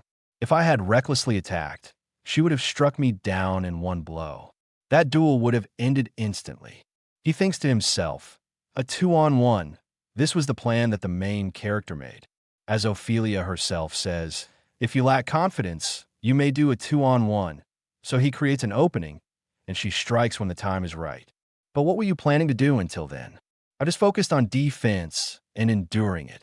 We observe the mob turning a bit unpleasant, saying, "Hey, isn't that kind of underhanded? Wasn't that supposed to be a fair duel against Ophelia? Using your attendant like this sounds like something a cowardly, hideous orc would do. Get out of here, go home." Ophelia screamed at everyone, saying, "Silence. Are you mocking the honorable duel between me and His Highness? I permitted the 2-on-1 from the start. His Highness fought within the rules, and there is no room for others to interfere in the battle." Everyone was silent there, and she says, "Thanks to those fools, the duel was completely ruined. Your Highness Ludwig, you and Ilsa fought splendidly. Ilsa, I said something unforgivable to you. I hope you can find it in your heart to forgive me. I beg you." She says, "Please think nothing of it." The main character thinks, so she accepted the apology, more or less. Ophelia says, "Had you endured the full force of my blade like that, even without it being 2-on-1, I may have lost." The main character says, "No, I wouldn't say that." She says, "And because you endured my sword, I'll believe your words as truth." However, the rest of them may not have the same feeling. From the start, whether the hideous orc was lying or not doesn't matter. It's just that no one will ever believe me, he thinks. As she made a sound with her hands, we observe someone whose name is Clarice throwing the attendant Thomas onto the ground near the main character. This girl, and that's Sophia's attendant, Thomas. Now then, Thomas, just the other day, you clearly said on the night of the ball, Prince Ludwig tried to defile and disgrace Princess Sophia. He was trembling as Ophelia was angry. "Speak up. It's just, so what you're saying is that you dared to lie to me, Ophelia O'Brien?" He was in tears, saying, "No, I didn't lie. We observed Clarice saying, 'Princess Ophelia.'" Even after the duel, this man continues stirring up the crowd and provoking them. What a disgrace. Hold on. Is there something you need, Princess Sophia? It looked like Sophia was here. This is regarding Thomas. Oh, I had no idea he had acted with such disrespect. This man is a disgrace to the Kingdom of Belga. To restore our name, perhaps execution would be appropriate. Execution? How could she say that about someone who served her? Ophelia thinks to herself, "Then should we cut off his head here and now?" Sophia says, "Go ahead, I don't mind at all." Thomas was quite terrified. He begged Sophia to stop. "I did all this for you. For me?" she says, as he was speechless after that.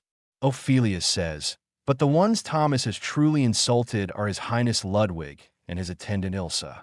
Would it be right to leave the permission of the punishment to His Highness?" The main character thinks, "She's pushing it onto me." Ilsa thinks to herself while telling the main character, "Shall I dispose of him?" The main character took a breath, saying, "Thomas, what you did is utterly unacceptable for someone who served the Crown Prince. But the same goes for everyone else here, those spectators who shared and rallied behind your accusation, that said, 'I believe punishment should be decided, but not by me, by the courts of the Baldoberg Empire. So I'll leave this matter entirely in the hands of the judiciary. Thomas might face a trial, but the other students will likely just get a warning. All court proceedings are kept confidential, which means whatever you testify won't reach the public, not even the Kingdom of Belga." Sophia looked quite frustrated after hearing the main character. Among the audience, they represent Ophelia, who says there are attendants like Ilsa and my own Clarice, and attendants like Thomas.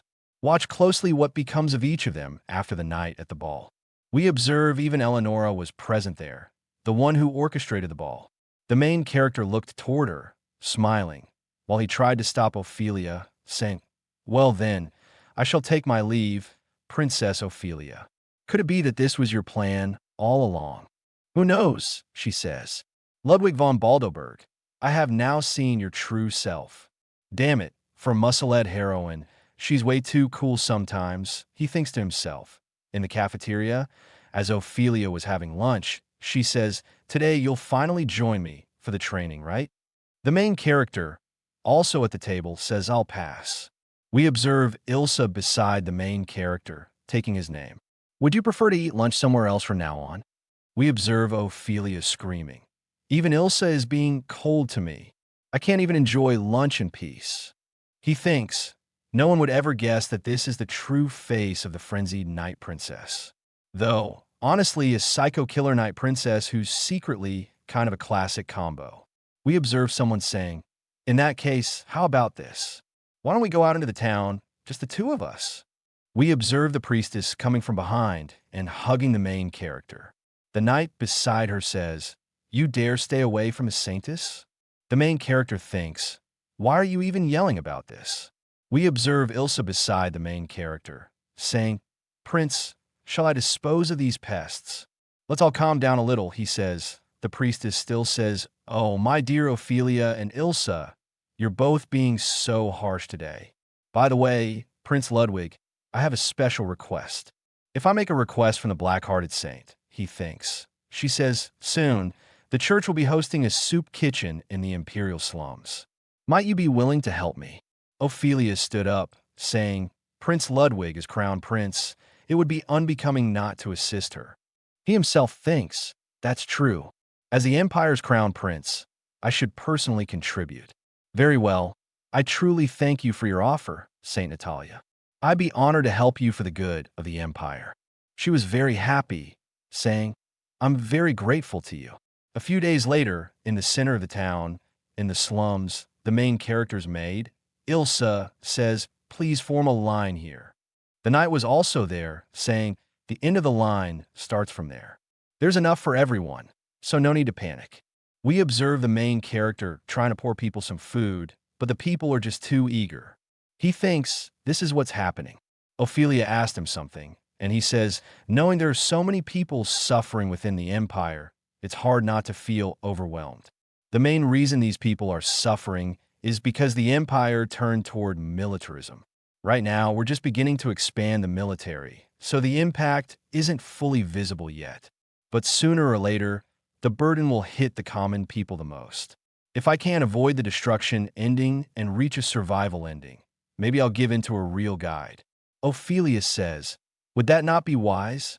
I believe Prince Ludwig could lead this nation in a better direction. He feels a bit of gratitude as he thinks even someone like me might be able to do something good. Hopefully, Ilsa has pushed me forward, and the saintess made me see what's happening in the empire. I owe a lot to both of them. We observe the knight rudely catching the main character's arm, saying, mind coming with me for a bit? The main character was relentlessly pushed, but couldn't even move him. You dare resist? The knight says. The main character says, I didn't do anything. I'm supposed to hand out food, you know? I don't have time to hang out with you. The knight says, then come to the west wall after the soup kitchen. You heard me right. He got out grumpily. The main character thinks, was it just me, or did he seem kind of rude to Ophelia? She couldn't understand what was happening. After the soup kitchen ended, we observe how Ilsa and the main character both were going there. He asked, you can wait for me over there if you want. But she says, I cannot leave you alone. As the main character reached the man, he apologized for keeping him waiting. Why is your attendant here too? What's the problem? Anyway, what do you want? The grumpy knight says, I'll get straight to the point. This is about the saintess. The main character thinks he's still as rude as ever. The knight says, listen closely. Had you been born a Baldoberg, the saintess bears the divine duty of guiding all Western nations. A man like you would only get in her way. The Minerva Holy Church that she belongs to is a massive religious force operating across the entire Western world, where influence exceeds that of many. That's what he's really saying. If I get involved with her, I'll tarnish her authority. The main character says to him directly, the decision is not yours to make. It's up to the saintess herself, and I have no intention of backing away from her. After today's soup kitchen, I might have to revise my opinion about the saintess a little. Turns out she's not as black-hearted as I thought. What was all that, then? If you'll excuse me, the main character left the knight. The knight says, don't forget this. I'll never acknowledge the hideous orc. Her holiness will one day save this broken world. She is the reincarnation of Lord Minerva, a being destined to lead us all. We observe how Marco is there. He says, I'm surprised you said you won't distance yourself from the Saintess, Prince Ludwig. Ilsa wasn't too happy seeing Marco there, asking, "You were listening? What do you mean by that?" The main character says, "Just what I mean. I thought Marco was against me interacting with the Saintess too." As both of them leave, "Thank you for today," he said to his maid and beloved Ilsa. She says, "No, supporting you is simply what I'm meant to do, Prince Ludwig. I need to express gratitude properly." Little things like this all help avoid a destruction ending.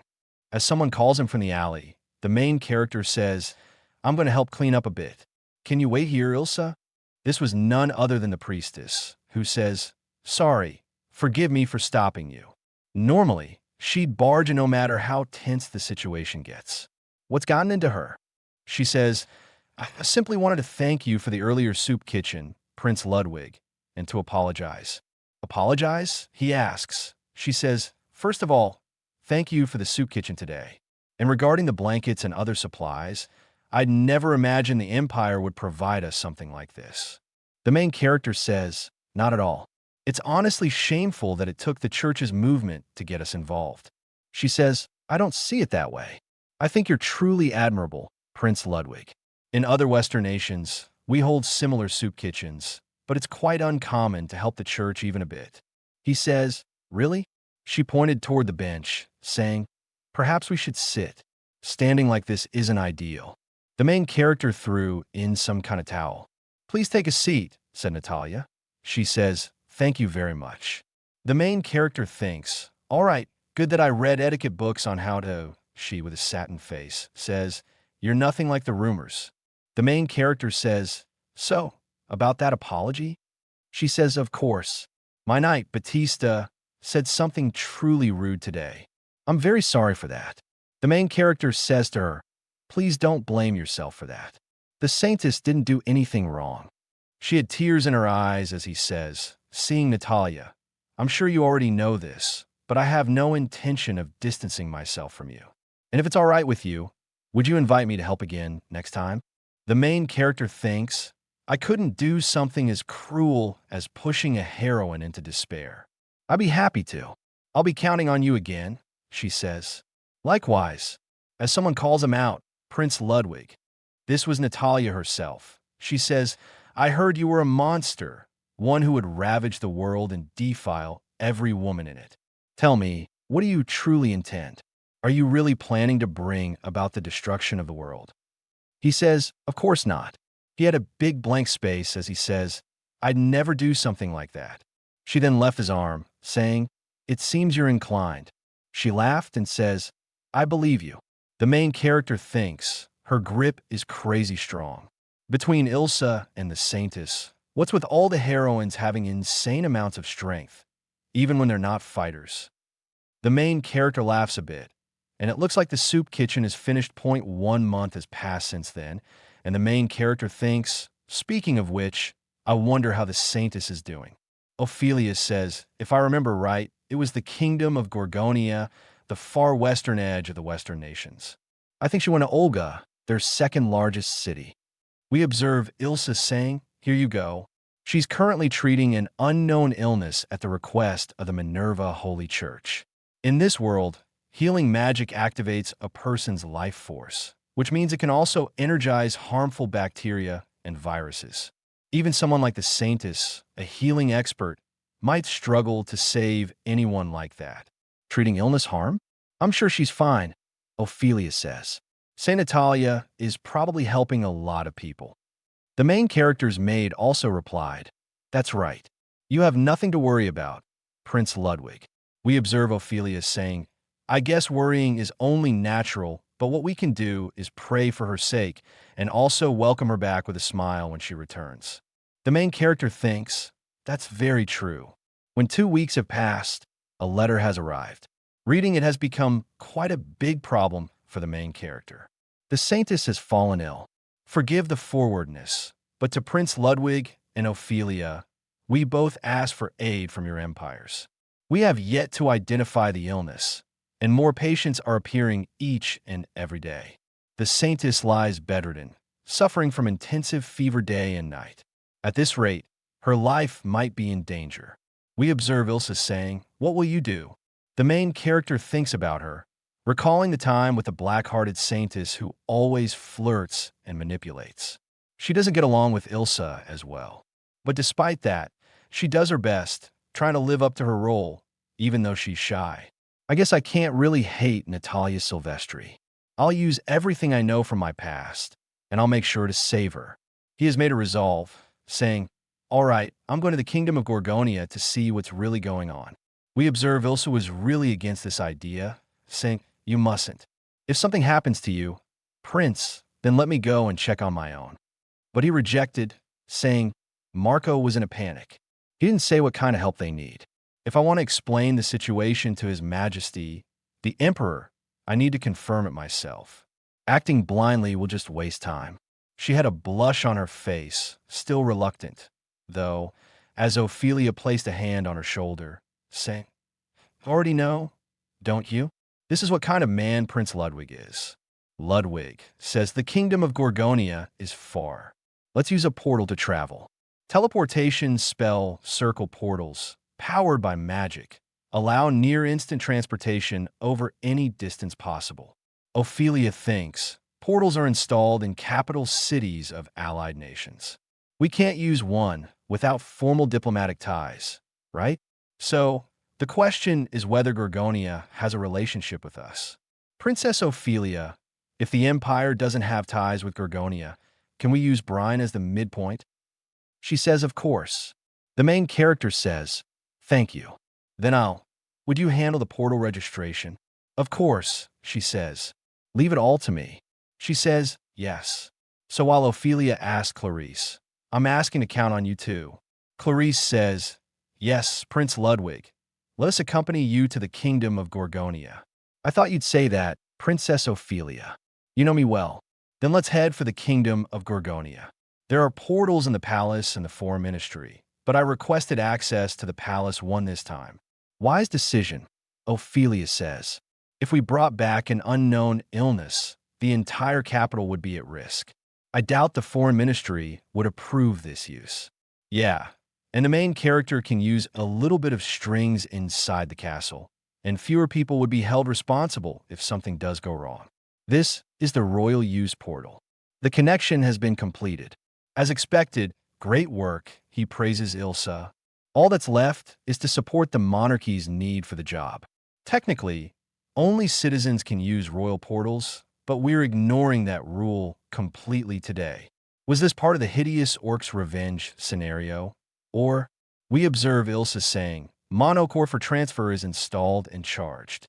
Thanks. No time to worry as they teleported, saying, just wait for me, Saint Natalia. Saint Natalia can be seen in a very bad state. She is mumbling because of the pain and writhing in bed. The main character, as well as Ophelia and Ilsa, all look toward her. Marco called out to the main character, saying, thank you for coming. He asked, how is Natalia doing? Marco was silent, saying, as you can see, she's not well. Batista has also been infected with the same illness and is now bedridden in another room. Let's go outside. I'll explain the situation. We learn that she's turning to stone. The skin slowly petrifies until it leads to death. For the past 2 months, the number of infected has reached incredible levels. At this point, nearly the entire town has it. If it reaches the capital, this country is finished. Ophelia says, Prince Ludwig, what will we do? The main character was quite hesitant about it, as Marco says, I have to change Batista's towel. Please wait for a moment. Something fell from Marco, and the main character picked it up, thinking, stone? Something fell from Marco's pocket. Is that? And the main character just put it in his pocket. The main character called him out, saying, could you let me see the Saintess just one more time? He says, I'd prefer to say no, but as the main character opened the door and came near her, we observe Ilsa was quite distressed about the main character touching her. She, who is barely conscious, says, Prince Ludwig, in the most pitiful voice ever. He was very sad looking toward her. How shameful I look. The main character has seen this before in the game. When the Saintess is exiled and broken, she says, now that I'm no longer the Saintess, I'm just plain old Natalia, pathetic, discovered by the Pope and risen from a poor farmer's daughter to a saintess, but crushed under the pressure of that title. She eventually gave her soul. I'm trying to survive in a world where only destruction endings exist, he says. You're not pathetic at all, Natalia. She had tears in her eyes. She says, you've always worked hard as the saintess. You risked everything to help Gorgonia. That's exactly why we came this far, because we wanted to help. You are Natalia Silvestri. I'll save this country in your place, so please rest assured. As the main character got up from there, he was told by Ilsa that before entering the room, he should wash up immediately. He says, sorry, but excuse me for a minute. Ilsa says, it's okay, don't worry. Princess Ophelia, Clarice, I need you both to stay calm and listen to me. This is not a disease. It's caused by something called the Stone Dragon's monocore. In the game, there were multiple types of status ailments. Petrification was one of them. Ophelia grits her teeth, saying, that sort of thing, does it really? He says, I saw it once in the Royal Archive. This was a lie by him, but it definitely does exist in the game. The combat difficulty was ridiculous. Stone Dragon's monocore was added as merely a mechanic for players. If used during the invasion, it could give the user a huge advantage. If you drop a Stone Dragon's monocore into a town's water source, it infuses the water with corruption, eventually turning people into stone. Hearing this, Ilsa was totally terrified. This is not some mysterious illness. Someone is trying to destroy this town. Clarice was also distressed. The petrified people, can we save them? The main character says, there's an item known as a magic absorber stone, sold by merchants who trade with the Empire. But with so many residents affected, can we even get enough to treat everyone? He thinks, still, we should do everything in our power. He says to them, we know what needs to be done. First, secure enough magic absorber stones, and then find the Stone Dragon's monocore. Prince is absolutely correct. Yeah, in that case, let's move right now. They were ready. In the castle of the main character, his father says, so you wish to bring magic absorber stones from the kingdom of Gorgonia? He says yes. Without the king's cooperation, there's no way to secure such a large amount of magic stones. Kingdom of Brine, he says. After all, diplomacy is about aligning with the distant and pressing the close. They're more likely to extend goodwill to distant nations than to neighboring ones. If the Empire can offer aid here, we'll gain long-term advantages. His father looked at him with fear in his eyes, but then laughed, saying, haha, to think you were this clever. Very well, do as you wish. He says, so, really, this emperor is really a softie for his son. All right, I secured Emperor Otto's approval. Thank you so much. He says to Ilsa, things went well on my end. Just like you, Prince, she replied. She says, shall we inform the Kingdom of Gorgonia or the Holy Minerva Church? The main character says, no, that's too soon. We still don't know who plotted the Stone Dragon's monocore. If the culprit gets wind of this, they might try to escape. The Empire and the Brine Kingdom are both involved now. We'll be able to secure enough magic absorber stones. Getting the magic absorber stones themselves isn't hard, but getting enough to save the whole city of Olga will take time. We observe her pressing his hand, saying, you don't need to bear all this alone, Prince. Even the Minerva Holy Church has given up on Gorgonia, yet you alone have extended your heart. Do you realize how much hope that gives to these people? I, Ilsa Hildebrand, have seen your resolve with my own 2 eyes, and I take great pride in being able to serve you. Thanks for saying that. Watch me closely. I'll save Olga, and I'll make those behind this pay for what they've done. That's the spirit, she replied. In the teleportation circle, we observe they meet up with Ophelia and Clarice. Ilsa, there's something I'd like you to do, the main character says. She says, whatever it may be, please, give this magic absorber stone to the saintess. If she holds in her mouth, it'll cure her petrification. I need you to sneak into the clinic and avoid Marco and Batista's attention. You're the only one I can trust with this. She gave a slight smile, saying, if that's your request, then leave it to me. He, who smiled, says, you've always been the only attendant and will be forever. As she teleported, she says, of course, I'll always remain by your side. Now then, it's our turn, he says to Ophelia and Clarice. There's something I need the help of the two of you with as well. Leave it to us, they say. Apparently, Olga gets its water from the pond that we're near right now. Ophelia thinks, what are we doing here? Clarice thinks, does His Highness suspect that the stone dragon's monocore is hidden in? Of course, the main character says. That's absolutely correct. Clarice, do you realize what that would mean? If the stone dragon's monocore is in there, we'll have to search the entire lake bed. Go in there, and we could be turned into stone ourselves. With this mini magic absorber stones, I can dive in dozens of times, he says. Besides, I can hold my breath for 5 minutes. Never thought that pervert CB survival training would come in handy. Ophelia was against it, saying, you're about to enter the most affected area. Even a magic absorber stone, it's suicide. But he says, there's no need to worry. I'm a hideous orc. I may look thinner, but I still weigh 300 pounds. I can't float anyway, which makes me perfect for exploring the bottom of the pond. She says, you see this like it's no big deal. Clarice also thinks, I sent Ilsa off on a mission to keep her away. Whether I come out of this alive depends entirely on the both of you. He says, I'm counting on you for the afterlife. They say, leave it to us. If I run out of air, or if I find a stone dragon's monocore, I'll pull on the rope and signal you. We observe Ophelia's spirit, saying, I, Ophelia of Brine, will never let you die. And if you do, then I'll follow you to the tree. The main character thinks, please don't say things that are super ominous. He got ready with the stone in his mouth, saying, all right, I'm going in. Prince Ludwig, please be careful, she says. May luck be with me. Here, he directly reached the pond and thinks, it's bigger than I expected. Pitch black still. As he was getting close, he was turning into stone. The petrification is strongest in that direction. That's where the stone dragon's monocore is. Even with the magic absorber stones, the petrification is spreading quite fast. What'll happen to me if I touch that core directly? No, there's no time to worry about that. As he was sliding in the water, getting turned into a little rock, he finally saw the shimmering core of the stone dragon. He knew it in the first instant, but his body was getting petrified. He couldn't move. He started to eat up the stones. The stones aren't keeping up, though. All right, this'll work. As he grabbed that core, now all that's left is for them to pull me up. We observe as the main character lost consciousness, he was pulled up. Ophelia was terrified. You damn fool, Ludwig. So was Clarice.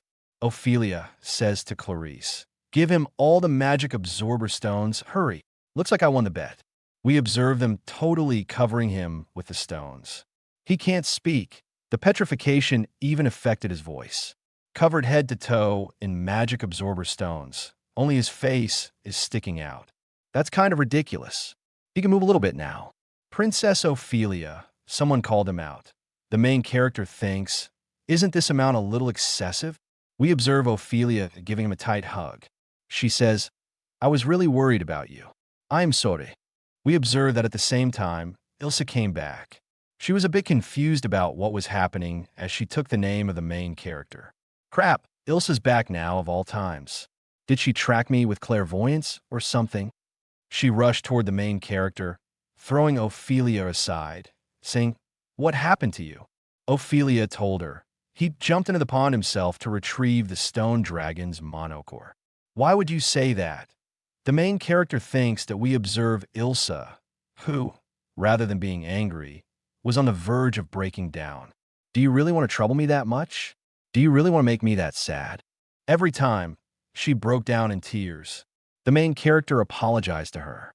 Honestly, never do that again, she says while crying her heart out.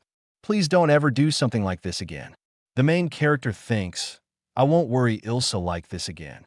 As he says, I'm sorry. We observe Ilsa still making a pouty face, saying, I'll never leave your side again, Prince Ludwig. The main character was quite in trouble. He says, anyway, Ilsa, are you all right? You didn't get hurt, did you? She retorts, worry about yourself before you worry about me. Well, that's fair enough, he says. The Saintess has already made a full recovery. What would you do next, Prince? She asks. I'll make sure the one behind this suffers a death full of despair and anger. Ilsa says, leave it to me. The one who did this needs to be. Just promise me you don't do anything reckless, he says. Ophelia says, does Prince Ludwig already have a suspect in mind? He says, I'm not sure who the mastermind is, but I've got a strong idea who it is. I see. Ophelia says as she grabs the sword given to her by Clarice, her attendant. She says, I, Ophelia of Brine, will personally beat the culprit to a pulp, Clarice. She shouted at her attendant. The culprit has angered someone they should have never crossed. We observe the main character, as well as Ilsa, getting into a fighting position. Here comes Marco. What brings you out here? The main character asked him. Shouldn't you be tending to the Saintess right now? Marco says, don't play dumb. What did you figure all out? Ophelia says, Prince Ludwig, he's a holy knight of the church. He's supposed to be the Saintess's ally and protector, isn't he? But the main character says, the petrification core's energy affected the entire city. Even the Saintess fell victim to it, and yet he, who stayed by her side the whole time, remained unharmed. It's far too unnatural. The mastermind behind this entire scheme is the Minerva Holy Church. Ophelia asked, why would the church do something like this to the kingdom of Gorgonia and harm even the Saintess they represent? How could they? I don't know why this exact city was targeted, the main character says, but because of the Saintess's presence, some saw her as a threat. In the game lore, the Baldoberg Empire opposes the Pope of the Minerva Church, and a key figure drives their conflict. It also plays a role in the Saintess's story. That's because the person Natalia respects most is the Pope, Agri Mazzoni, and the one opposing the Pope is Cardinal Lorenzo Ruffalmaldini of the Minerva Holy Church. Cardinal Lorenzo, who wants full control of the church. The Saintess, who's aligned with the Pope and loves the public, is simply an obstacle.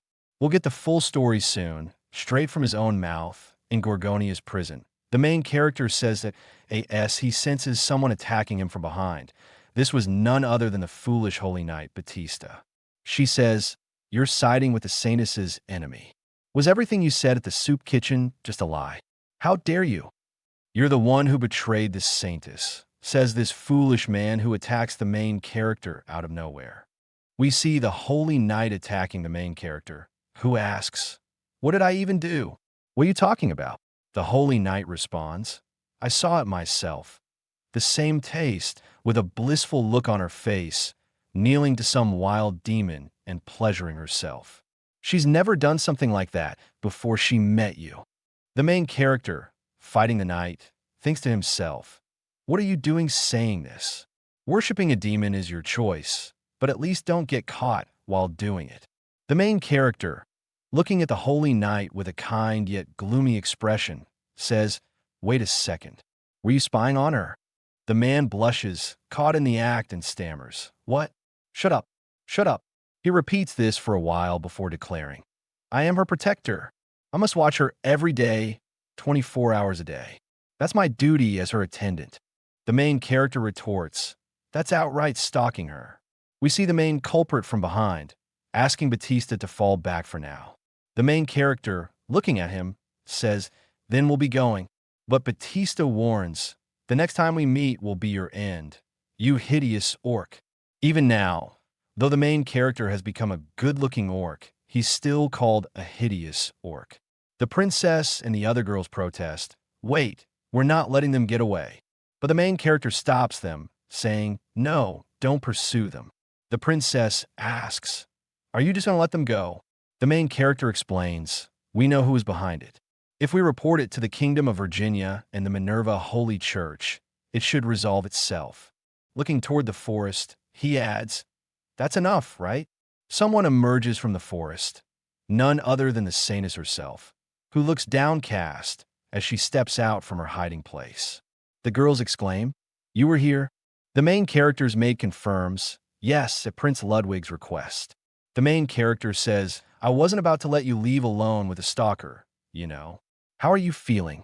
The Saintess replies, I'm fine, thanks to the magic-absorbing stone Prince Ludwig gave me. I'm fully recovered. Then she adds, you heard what Batista said, right? Me worshipping a demon, Diablo as Saintus? It's ridiculous, right? For a devoted follower like Batista to lash out is understandable. With tears in her eyes, she continues, I'm sure you're disappointed in me too, Prince Ludwig. The main character reassures her. Why would I be disappointed in you? Whether you worship a goddess or a demon, that doesn't bother me at all. It's not because you're a saintess, it's because you're Natalia Sylvester. That's enough for me. She hugs the main character, crying. He thinks to himself, what someone worships doesn't decide their worth as a person. Smiling at her, he says, now come on, let's punish them hard, whether it's goddess Minerva or demon Diablo. Let's make sure both judge them. She covers her mouth, tears of joy in her eyes, and says, you really are something, Prince Ludwig, before jumping into his arms, hugging him tightly. Seeing this, the other girls grow nervous, and the maid makes a face. The main character, however, is happy in the waiting room of the Kingdom of Virginia. Before the Hall of Mist, someone asks, will the king really accept our plea to save Polga? The maid replies, if you're the one asking, Prince Ludwig, there's no need to worry. Natalia Sylvester, still very close to the main character, tries to feed him, saying, more importantly, these snacks are delicious, aren't they? The main character says, you're getting way too close, you know. She responds, it's fine. No one's here. It's just you and me, Prince Ludwig. But the other girls are watching with jealousy in their eyes. Natalia puts a biscuit in her mouth, saying, now dig in. The maid comments, it's not necessarily a bad thing, is it? The main character thinks to himself, she turned away from me, right? The Princess Knight, still waiting, says, we haven't been called in yet. Her attendant offers, shall I go check? The main character, still stuck with Natalia, notices a butler arrive, announcing, the preparations are complete. Please proceed to the Hall of Mist. There, King Dennis II of Virginia welcomes Prince Ludwig, Princess Ophelia, and Lady Saintus. The main character says, it's an honor to have an audience with your majesty. The truth is, we have secured the dangerous stone dragon's core ourselves. As for the missing magic-absorbing stones, both the Empire and Brian have begun transporting them. Your Majesty, please make the decision to save your people. The main character thinks to himself, this is Virginia's problem. We don't have to grovel. There's no obligation to help these people. But still, I've chosen to try to save them because I want the Saintus' efforts to be rewarded. Do you agree, Your Majesty? Minister Ricardo, who has the ideal look of an evil, sinister figure, says, yes, Your Majesty. We've already investigated the origin of Polga's mysterious disease. It was caused by the Minerva Holy Church, the Pope's faction, in other words. The Saintus is the ringleader behind this crisis. They orchestrated this tragedy themselves, then appeared to save the people, gaining new followers. It's a tactic for expanding power. The main character, shocked and angry, glares at the minister, saying, so you're saying we staged the whole thing? It's a self-made crisis. The minister continues, stone dragon's cores are difficult to import. The Empire likely purchased them from the maritime nation of Gabino and selectively distributed them. And look here, standing beside the Saintus is the hideous orc Prince Ludwig. What better evidence do we need? He smirks at both of them, adding, I never imagined the Brian Kingdom would support this scheme as well. This is directed at Ophelia, who retorts, how dare you? The king stops the minister, saying, that's enough. There's no point in continuing this argument. The cause of the crisis has been eliminated by Prince Ludwig's party. All that remains is to deliver the magic-absorbing stones and save the people. That is the simple truth. Our duty is clear. We must not waste another moment. Don't wait for the Empire or Brian's support. Distribute the magic-absorbing stones to Polga's citizens immediately.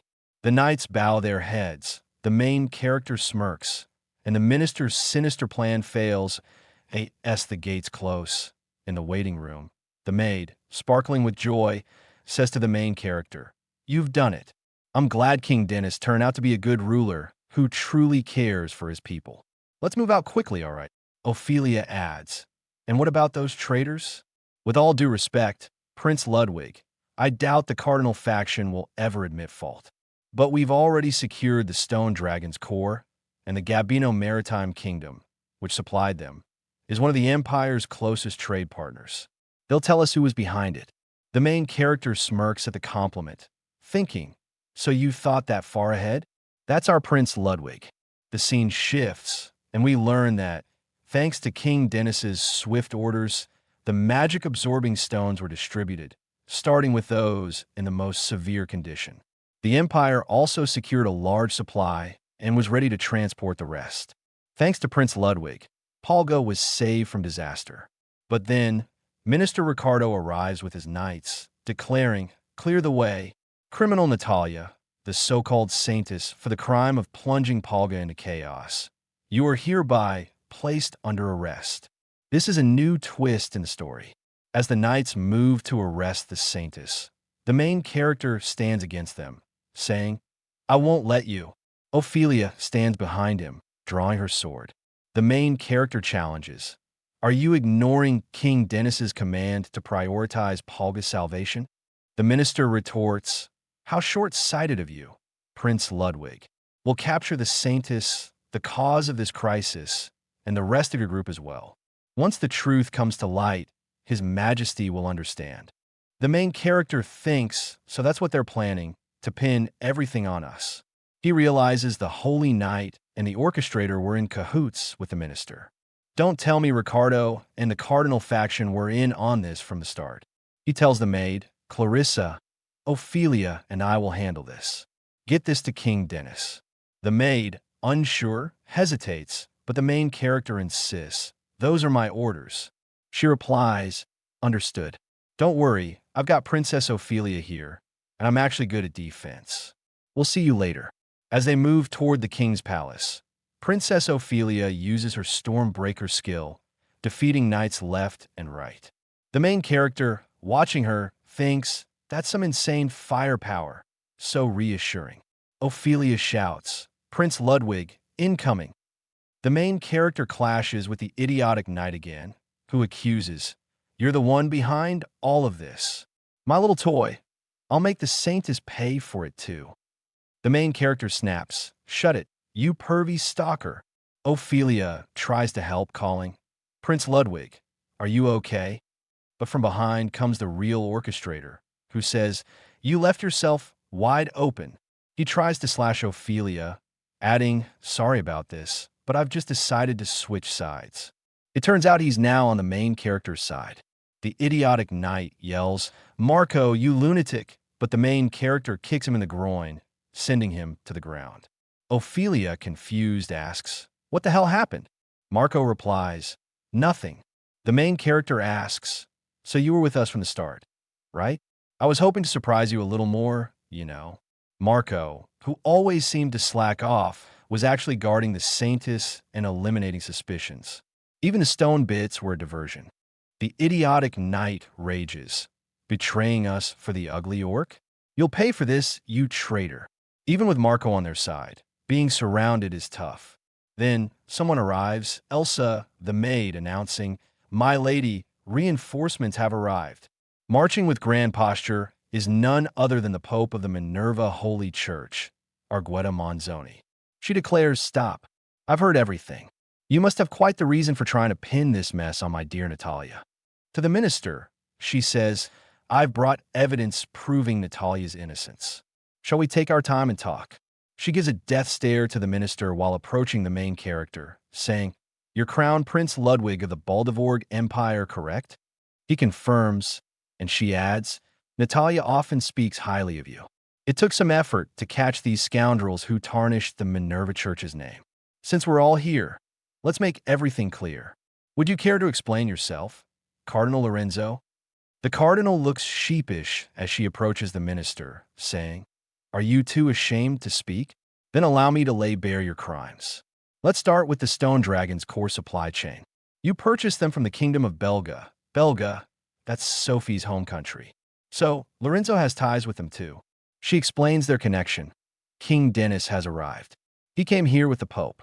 Dennis reveals, "My mother, the third queen of the previous Borgonia kingdom, was originally a royal from Belga.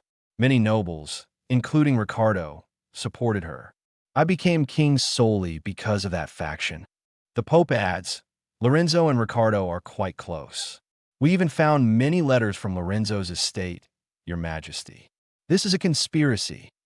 The minister begs, the Minerva Church is colluding with Baldivorg. But the king has made up his mind. You caused great suffering to the people of Palga. Don't think you'll get off easy. Arrest Riccardo and escort him to the capital now. The main character hears voices. It's the pervy knight. Looking at him, the main character says, it's over for you. Just accept your defeat and quietly get arrested. The knight screams, how dare you? Damn it, all of you. He pulls out a jar, breaks it on the floor, and an octopus-like monster emerges, integrating with him, giving him black eyes and a demonic face. He snarls at the saintess, you belong to me. In a mad fit of rage, his tentacles attack everyone. Ophelia asks, do you know what that thing is? The main character, in serious mode, says, an evil roper. It's a slime that melts clothing and acts as a powerful aphrodisiac, one of the nastiest monsters in the dungeon. The Pope and the Saintess, slightly aroused, say, oh my, this is going to be troublesome. They both know exactly what it is. Elsa warns the main character, be careful. He replies, Marco and I will deal with this monster. Stay back with the rest. Marco grumbles, I guess we don't have a choice. As the tentacles approach, the main character and Marco slice them one by one. The tentacles head toward the Saintess and the Pope, but Ophelia cuts them down. Though told to stay back, Ophelia is caught by the tentacles. Elsa rushes to save her, slicing the tentacles off Ophelia's body. But now Elsa is in trouble, moaning as the tentacles touch her body, gripping her chest and lower parts. The main character yells, like hell I'll let you. He dashes toward her, cutting the tentacles to free Elsa. As she's freed, she warns, look out, Prince. The monster shifts its attack, binding the main character in a tentacle ball and trapping him. Inside the evil roper, the main character thinks, I feel disgusting. Am I actually inside this thing? It's tight, but I can still move my arms. As it drags him toward the main body, he sees the core. The pervy knight has taken control, but the main character thinks, it doesn't even realize I'm holding a weapon. As he nears the core, he stabs it, causing a blast that shatters the monster. The main character flies out, his clothes melted by the slime acid. He thinks, looks like I'm not hurt. All that training paid off. He notices the pervy knight, likely dead. Elsa hugs him tightly, saying, Prince Ludwig, are you okay? Why do you always do such reckless things? The main character, still in her embrace, says, of course I came to save you. That's obvious. He notices her clothes are also melted, revealing her chest. He tries to say, Elsa, your chest. She looks down, realizes, covers herself, and runs away. The main character turns to the other ladies, Ophelia, the Saintess, and the Pope, and says, all right, guess I should head back. They're surprised, and he realizes he's naked. Ophelia says, you can't just show me that. Her attendant adds, impressive, as expected of a prince. The Saintess and the Pope say, oh my. Marco comments, you've worked really hard. Thank you. The Saintess, blushing, looks at the main character with adoring eyes, thanking him for defeating the monster and resolving the crisis point 2 weeks after the petrification incident. Palga has recovered, thanks to the church's support. The people are slowly regaining their smiles. Minister Riccardo was executed, and his family was exiled. At the academy, everyone sits side by side. Elsa smiles at the main character. Ophelia says, if we're truly comrades, you should drop the formal speech. Elsa, with a dark expression, says, don't you think so, dear Saintess? The Saintess, hugging the main character, replies, I suppose so. Elsa snaps, Lady Natalia, that's not an appropriate distance between comrades. They bicker, with Natalia saying, if we're comrades, isn't this completely normal? The main character agrees. Ophelia's right. We don't need to speak so formally anymore. And stop calling me Your Highness, will you? Marco chimes in, yeah, nothing we can really do about it, Prince Ludwig. The main character says, wait, You're a student too, Marco?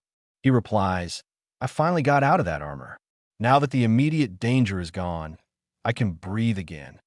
The main character remembers Batista, possessed by the evil Roper, didn't make it back, which saddens him. The Saintess, also feeling low, says even the Minerva Church's investigation couldn't identify the evil Roper's full details. But this isn't something you need to carry alone, Ludwig. The main character thanks her, recalling that in the game, a merchant from the Gabino Maritime Kingdom sold evil Roper items. He might know something. Ophelia says, now that Ludwig and I have grown closer, it's the perfect time to train together. Elsa retorts, no way. You need to focus on your studies until finals are over. The main character thinks about finals, remembering the academy has exams and a summer break, including a swimsuit event. He says to Elsa, let's both do our best, okay? She replies, if it's you, Prince Ludwig, there's nothing to worry about. The Saintess, hugging him, says, for someone as excellent as Ludwig, I think I'm the most fitting partner to stand beside him. Elsa throws a knife into a burger, saying, the final exams have a practical test too. I heard people get hurt pretty badly every year. How scary. The main character agrees. Yeah, I'm worried about the practical part too. It's apparently a 2-on-2 tag team match. Not sure why nobles need battle skills, but if that's the rule, and partners are only announced on the day, that's brutal for people with social anxiety. Probably to prevent students from making shady deals ahead of time. Wouldn't be surprising if someone tried to buy their grades. Lower status students wouldn't even be able to refuse higher status ones. I'm the most hated student in the academy. I might even get stabbed in the back during the match. Someone yells, just looking at his face ruined my appetite. The main character looks toward a boy being harassed, with people saying, he's such an eyesore. Get lost, freak. For a second, he thinks they're talking about him. A young boy and girl, avoided by everyone, catches attention. The main character thinks, it's not my business, honestly. It's a relief if they leave me alone. But he calls out, hey, you there, want to eat with us? The boy is ecstatic. The main character thinks, yeah, I can't just ignore him. He says, sorry, you probably don't want to sit with someone like me. The boy replies, no, I'm the one who should apologize. Sitting with Prince Ludwig, Princess Ophelia, and the Saintess herself? This guy gives off serious comrade energy. The main character says, it's nothing like that. If you're okay with it, we'd love to have you. Ophelia says she doesn't mind, nor does the Saintess. Elsa adds, whatever Prince Ludwig wishes, I'll obey without question. The boy sits with them as the main character introduces everyone. This is my attendant, Elsa, and the Saintess Natalia. Over there is Marco, Natalia's bodyguard, a holy knight. Ophelia introduces herself and her attendant, Clarissa. The boy tries to introduce himself, but gets sheepish. Ophelia says, what's wrong? Won't you tell us your name? The main character adds, don't rush him, but his voice, I swear I've heard it somewhere before. The boy apologizes and introduces himself shyly. My name is Gilberto Elmgard. I come from the Gabino Maritime Kingdom. The main character remembers him from a game. A merchant from Gabino who sold shady items like Stone Dragon's cores and evil Roper items. The Baldivorg Empire, seeking to conquer the western region, only has diplomatic ties with Gabino.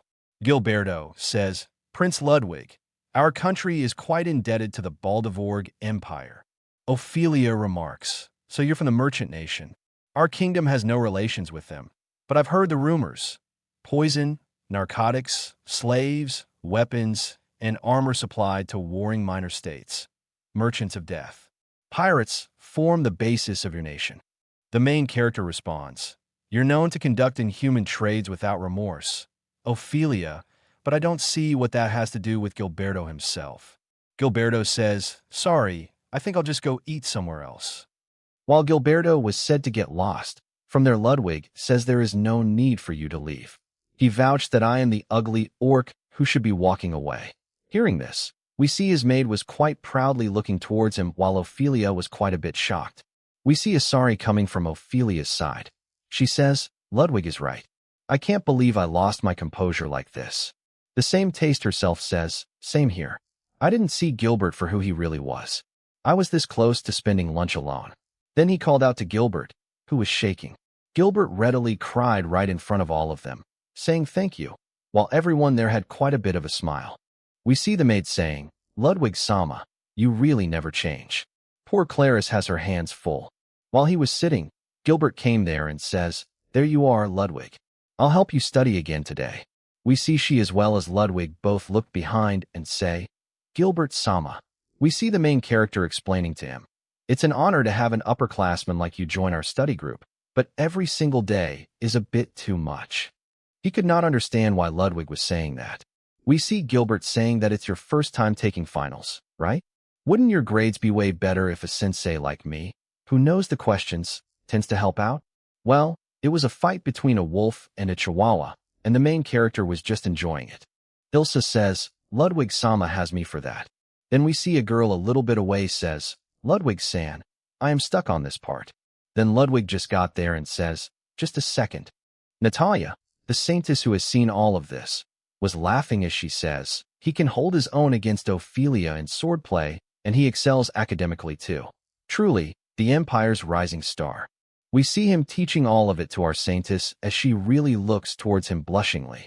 First-year Imperial classes are middle school level, he thought to himself, and I was a college student in my past life. This is nothing. We see her taking his hands and placing them against her own chest. She got way too close as she says, Claire's son got help already, but you could teach me as well. The main character was totally blushing as she says, Natalia-san. Then we see Gilbert just came, seeing all of this, and he starts yelling at Natalia, saying, you don't need tutoring. You are already a top student. We see she got out of the way, and the main character also felt a little bit nice. Natalia then says, I can't believe Gilbert-san is blocking me. Gilbert says, of course I am. I won't let any suspicious people get close to Ludwig. Ludwig, looking towards all of this, thought to himself, calling the saintess a suspicious person is kind of wild. We then see Gilbert thinking to himself, forfeit, and Ophelia says, wait, senpai, is that strong? Gilbert says, it's more like my weapon is strong. My father gave it to me, so I wouldn't get underestimated in the Empire. It's called Durandal. The main character, when he heard this name, thought to himself, it's only obtainable in easy mode, and it's an insanely powerful weapon. He was totally shocked. We see Gilbert blushing a lot while someone says, that's amazing. You must spar with me sometime. This was Ophelia. Gilbert says, I don't know. While the main character thought, why would the king of Gilberto hand something like this over to him? Talk about the ultimate doting parent. The main character asked Ilsa how her study was going, and she was shocked. She says, yes, it's embarrassing, but I don't understand anything from here to here. The main character thought of it, basically all of it. Her notebook has been erased, and it's totally crumpled up. What happened? Then he said, let's solve it together, and she was very happy. She says, thank you so much, and it was already nighttime. The main character now started his physical training. He says, thanks for training with me. You are the only one I can count on to teach me. Ilsa then says, of course, you can leave it to me. She got serious. Let's simulate real combat for the practical exam, she says, and both of them start fighting. The exam's a tag team match, but what if he gets paired with someone other than Ilsa? Coordinating with a stranger will be impossible. He needs to train for one-on-two situations as well, and both of them started training. After a time, he was totally exhausted, and Ilsa says, shall we take a break? He of course says yes, and both of them went and sat on a bench. Life at the Imperial Academy isn't part of the game's original plot, so anything could happen. I have to be ready for finals too. He says, I truly hope you are my partner for this practical exam. And she was totally blushing at the thought of this. We see her saying, as a potential partner, Ludwig-sama, you also have Ophelia-sama and Natalia-sama. Wouldn't you choose one of them instead of me? Then the main character says, that's true. Ophelia's physical strength is the strongest among all. Natalia's magic is also the strongest among all. I am defense-focused. Our matchup would be perfect. Clarice is on par with them too, a true holy knight, and Marco's the only guy I could team up with, but I still wouldn't pick any of them. She was totally shocked. She says, in that case, Gilbert-sama, even if you were in the same grade, my answer wouldn't change. The main character thought to himself, I knew it. I feel the most comfortable when I am alongside you. We see her eyes. They were totally in love and blushing. She says, I don't want to be paired with anyone other than you. I want to stay by your side forever. She was totally blushing, and the main character also started blushing. Then he says, Ilsa, once finals are over, do you want to go out somewhere where there is just us? And she says, yes, of course. We see it was already the day of the written exam, and everyone's mood was spoiled, especially Ophelia. The main character says, so how did everyone do? On which Natalia answered that she has solved everything but the last one. Clarice was also the same, while Gilbert says, not bad. Natalia asked Ludwig, how about you? Ludwig says, I managed to fill in every answer for now. On which Ilsa was very happy, saying, as expected of Ludwig-sama. Natalia says, I'll take out all this frustration in the practical exam, and Ludwig laughed while saying, try not to go too hard on them. We see while he was saying that he accidentally bumped into a person, on which he immediately apologized, saying, sorry, are you okay? That person fell down, and it was a girl. She had black braids, striking eyes, small stature. The first princess of the Estania Magic Kingdom, Karen Rosart Estania. She says, no problem. He tried to give her a hand to help her up. She is one of the main heroines, on par with the Saintess in raw power. No, in magical ability.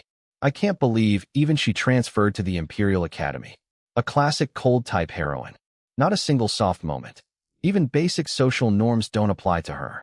We see someone from afar yelled at her, saying, hey, what are you doing, you hunk of junk? We see she immediately stood up and ran, saying, I am sorry, I am leaving right now. And she ran behind that person. We see Natalia came close to the main character, saying, she is the first princess of the Estania Magic Kingdom. Do you know? The main character got a little bit shocked and said, is that so? Natalia says, the Estania Magic Kingdom is under constant surveillance from the Minerva Holy Church. In the name of mastering magic, they run all kinds of experiments, including illegal enhancement drugs and the development of magitech weapons. Natalia told everyone to stay away from her and her twin brother Sergio. Ophelia says, huh?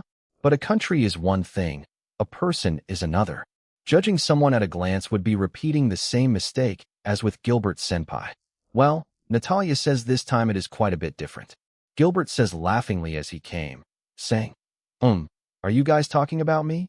Then the main character called him out, Gil Senpai. We see him saying, I was waiting to head to the cafeteria with you, with the same cheerful noise that they were making. We see while they were having a hearty conversation, Ilsa looked towards somewhere and then asked, who is that girl? She was standing right behind Gilbert as Gilbert called her, infant, come on. She introduced herself formally as his attendant, Irina, and says, nice to meet you. He says, my father and brother insisted I bring her, so I had no choice, but I told you to stay away from me at the academy, didn't I? We see the main character thinking to himself, somehow her aura feels like Ilsa. Maybe she has the same assassin class. Well, Gilbert just dragged her away, saying, that's enough, just go away already. And she was standing a little far. The main character says, Gil Senpai, I wanted to ask you something. Then he says, huh, what? Then he came close into his ear and says quietly, would you happen to have this item by any chance? We see him saying, oh, that? It's in my room. I don't use it, so I'll just give it to you, Ludwig Cohen. We see he asked for a secret item as he says, I'll bring it before the first year practical exams start, so do not worry. The main character was ecstatic, saying, thank you very much. Then he says, anything for Ludwig. Natalia was still looking very dark. She was very gloomy as Marco asked, something wrong? She just imagined the face of both of those brothers and sisters from the Magic Kingdom and says, no, it's nothing. I just hope it's all in my head. Well, the practical exams pairings were now getting announced, and everyone gathered up to listen carefully. If their name is called, head promptly to your assigned stations. The main character, as well as Ilsa and Ophelia, all of them were praying. The main character says, please let me be paired with Ilsa. Ilsa says, please let me be paired with Ludwig-sama, while Ophelia had a grin on her face thinking to herself and saying, doesn't matter who I get as long as I can go wild. We get to know that Ilsa and Natalia, both of them, were set to step forward, and the main character thought to himself, Those two as a pair? They don't seem to get along. Will they be okay? As both of them got to be a pair, Ophelia was totally excited. The next pair was announced, the attendant of Clarice as well as Marco. Everyone else is getting paired with students from other classes, they said, and the next pair was Ludwig and Estonia. Both of them were said to step forward. The main character was totally shocked when he heard that he was getting paired up with the girl he just bumped into. Well, match 1 was confirmed. It was Ilsa and Natalia versus Barrett and Maria. The main character cheered on towards them, saying, "Good luck." And the main character even tried to say to Estonia that we are up again next after this match. Would you like to watch? She had just a blank face, just like the cold heroine, and did not say anything. The main character says, "Doesn't look like she's taking the initiative to talk." The main character was then called out by Natalia, saying, "Ludwig-san, Ludwig-san." Both of them give him a cheerful smile as they went into the battle. The main character thought, "My daily dose of comfort." The match started, and Ilsa directly marched towards both of them as it began. We see the guy could not even see where she went, and she was already behind him. We see while that was going, his female partner used Wind Cutter on Natalia while she just got a shield up, and with that all the attacks were reflected in an instant. The shield crushed her, as well as her partner was crushed by Ilsa. Both were on the ground. The main character thought to himself, "Wow, that was just overkill. Poor things." And then both of them came near the main character saying, "Did you see our match?" They were having a hearty laughter as they said, "Yeah, it was amazing. I could not take my eyes off it." "Natalia-san, you predicted their movement and cast reflection right on time. That was incredible." She says, "You saw it?" Of course. Both of them were quite smiling, and Ilsa was even a little jealous of Natalia for getting a lot of attention from the main character. You see, the next match was of Ludwig and Karen versus Jorgen and Maths. It's finally their turn. I better hurry and get ready. Well, we see Natalia holding him from the back, saying, "Please take care," with a blushy face, and the main character says, "Pretty sure that warning was about Karen," and he says, "I will." We see both of them face their opponents, and the main character looked like a scrawny little boy with a knife in his hand. The boys on the other hand say, "If it's a match we can rough up that ugly orc all we want, right?" And the archer says, "Go for it." The main character thought to himself, "I can hear you just fine, thanks." The match started, and we see in a single minute, before the main character even does anything, Karen just immediately fired a fireball, and a fireball just came out of her hand and decimated both of the enemies in just one fell swoop. The main character was awestruck by it, thinking to himself it was very overkill. We see the teacher stop the match, saying, "That's enough. Medical squad, hurry." And seeing that, every one of the students there was pretty shocked. Seriously, for a finals exam that's way too far. I told you he doesn't care about us at all. Exactly, just a violent, ugly orc.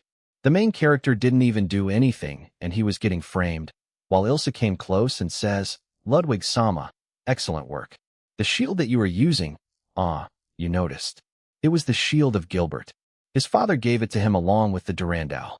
It's Gilbert's pride, our strongest shield, the iron crest of the warden." Gilbert says, How is it?" "It's custom fitted for me, so the size is a bit small."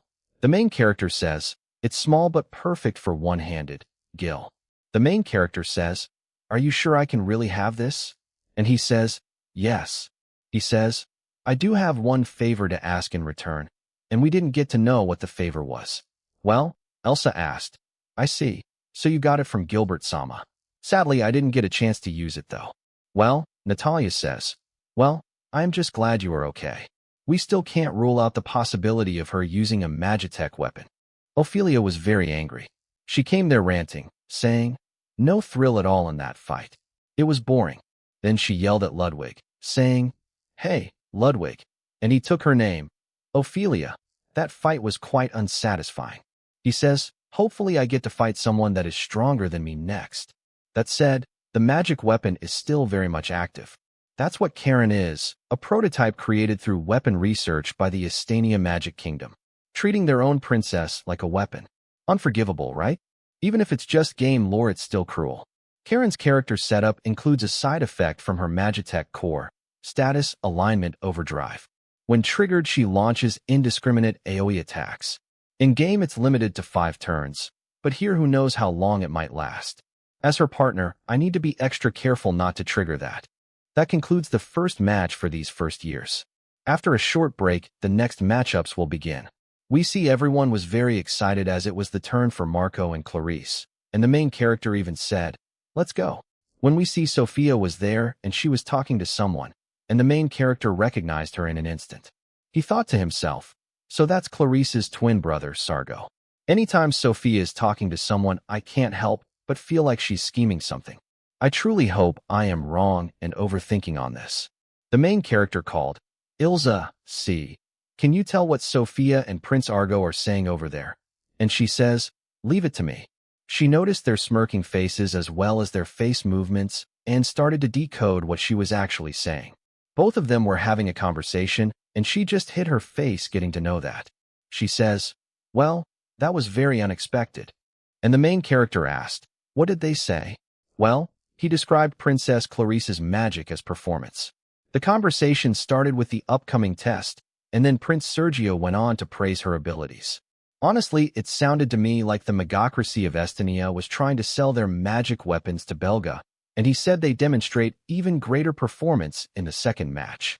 The main character says, I see, so she is planning to go all out again like before. I can't handle it, but I can't let her put the other contestants at risk. What should I do? Well, the upcoming match started, and it was Ludwig and Karen versus Sophia and Sargo. As they got prepared for the battle, he thought to himself, of all people, why do we have to fight both of them? We see the main character as well as Ilsa was a little bit scared. Ilsa saw how shaken I was back at the entrance ceremony. The old me from my past life would have just seen Sophia as another main heroine type, but I still haven't sorted out my feelings for Sophia. Ludwig's old memories are still there. I am not that ugly orc anymore. It's time to put an end to this feeling. We see Sophia had her grin, the same grin that she had when she framed the main character of the assault. She says, you may have dressed yourself up, but you are still just the same hideous orc. I can't bear to be near you. Prince Ergo, can I leave it to you? And he says, of course. You don't have to move a single step, Princess Sophie. We see his grin as he was going to obliterate them. We see him calling out the main character, saying, hey you, fighting alongside that junk heap. Tough luck, huh? While the main character says, let's give it our best, Princess Karen. Still no response from her. Sergio then says to the main character, you gave up the twin blades? He says, I wanted to try using a shield this time. Pretty cool, right? You sure seem to know a lot about me. What? Do you like me or something? Which made him go angry, thinking to himself, that lunatic. As the match began, he immediately started firing flare lance at the main character, and the main character easily blocked it with the shield, thinking to himself, wow, no wonder Senpai lent this to me. That spell didn't even dent it. While Sophia says, that shield seems quite capable. The main character says, you think? Want to give it a try yourself? We see fire magic scrape the main character's hand, and it was none other than Princess Karen who directly attacked the main character, saying, I won't allow anyone to hurt my master. It looks like the main character has to fight 3 people at once. We see her saying, sorry, but I won't let anyone hurt my master. The main character thought to himself, master? Does she mean Sergio? Who was smirking? So the main character understood it that this was 1 versus 3, and we see even Karen had joined the battle against him. The main character leaped up a little behind as she was actually trying to defeat the main character. Sophia took it as a chance and used her eyes blind to hit the main character, but the shield just took it off, on which we see there was still Sergio there. Karen says, don't lay a hand on my master, and used a very powerful spell towards the main character. He says to the professor, is this really okay to continue? And the professor says, everyone stop attacking. Match void. Keep going, and you will fail this course. Sergio, Sophia, you are on strict warning, and Karen attacking an ally is an automatic fail. We see both of them look toward the main character while Sergio just smirked. The main character thought of it that something was going wrong, and it was actually going wrong because Karen had reached a new state in which she was covered with all the magic, and the main character looked towards her and definitely understood what was happening. That was the berserk state of her, and the main character yelled at everyone. We see Ophelia saying to everyone fall back, as they were trying to isolate people.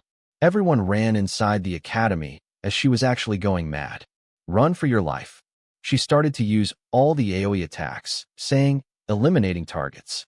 Meteors were coming down right onto the main character as he was fighting. The main character was saved by reflection, which was used by him. A shield was formed as he says, "You guys move to safety. Natalia, you too." Ilsa directly refused him, saying, "Lord, please give me an order as well." The main character says, "Even with Ilsa's speed, this barrage is too dangerous. Ilsa, look after the fleeing students. I will be the one stopping the magical weapon." Karen Rosard of Estonia. We see the main character needs to be the one who defeats her, as no one else can.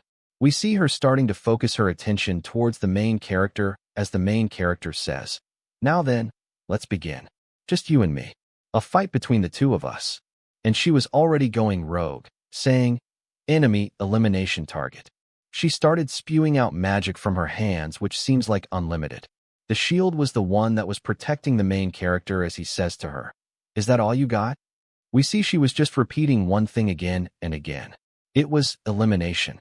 She even had blood dripping down her mouth as well as her nose. In the game, weaponized heroines are awesome. That's what I used to think. Seeing it up close, this is just cruel. Being hated and used by the king and her twin brother, and still all she wanted was to belong in her own family. Why does Karen have to suffer like this? He gritted his own teeth.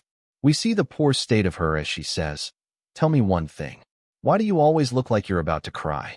The main character had tears in his eyes. He just says, "It must be your imagination. More importantly, are you still going to fight?" She says, "It's an order. Sergio will be happy." We see him saying or thinking to himself, "She is close to overheating. Then she will be immobilized. Let's end it in one go." He says, "Even if you beat me, Sergio won't praise you after this. The backlash from overdrive will leave you immobile. Someone like Sergio will just toss you out like junk." She says to the main character, "Shut up." The main character says, "You are really pitiful. You chased after family only to end up as a disposable pawn. Yeah, break it. Let it all out." The main character was trying to get her to use her weapons, and she was actually in very much anger.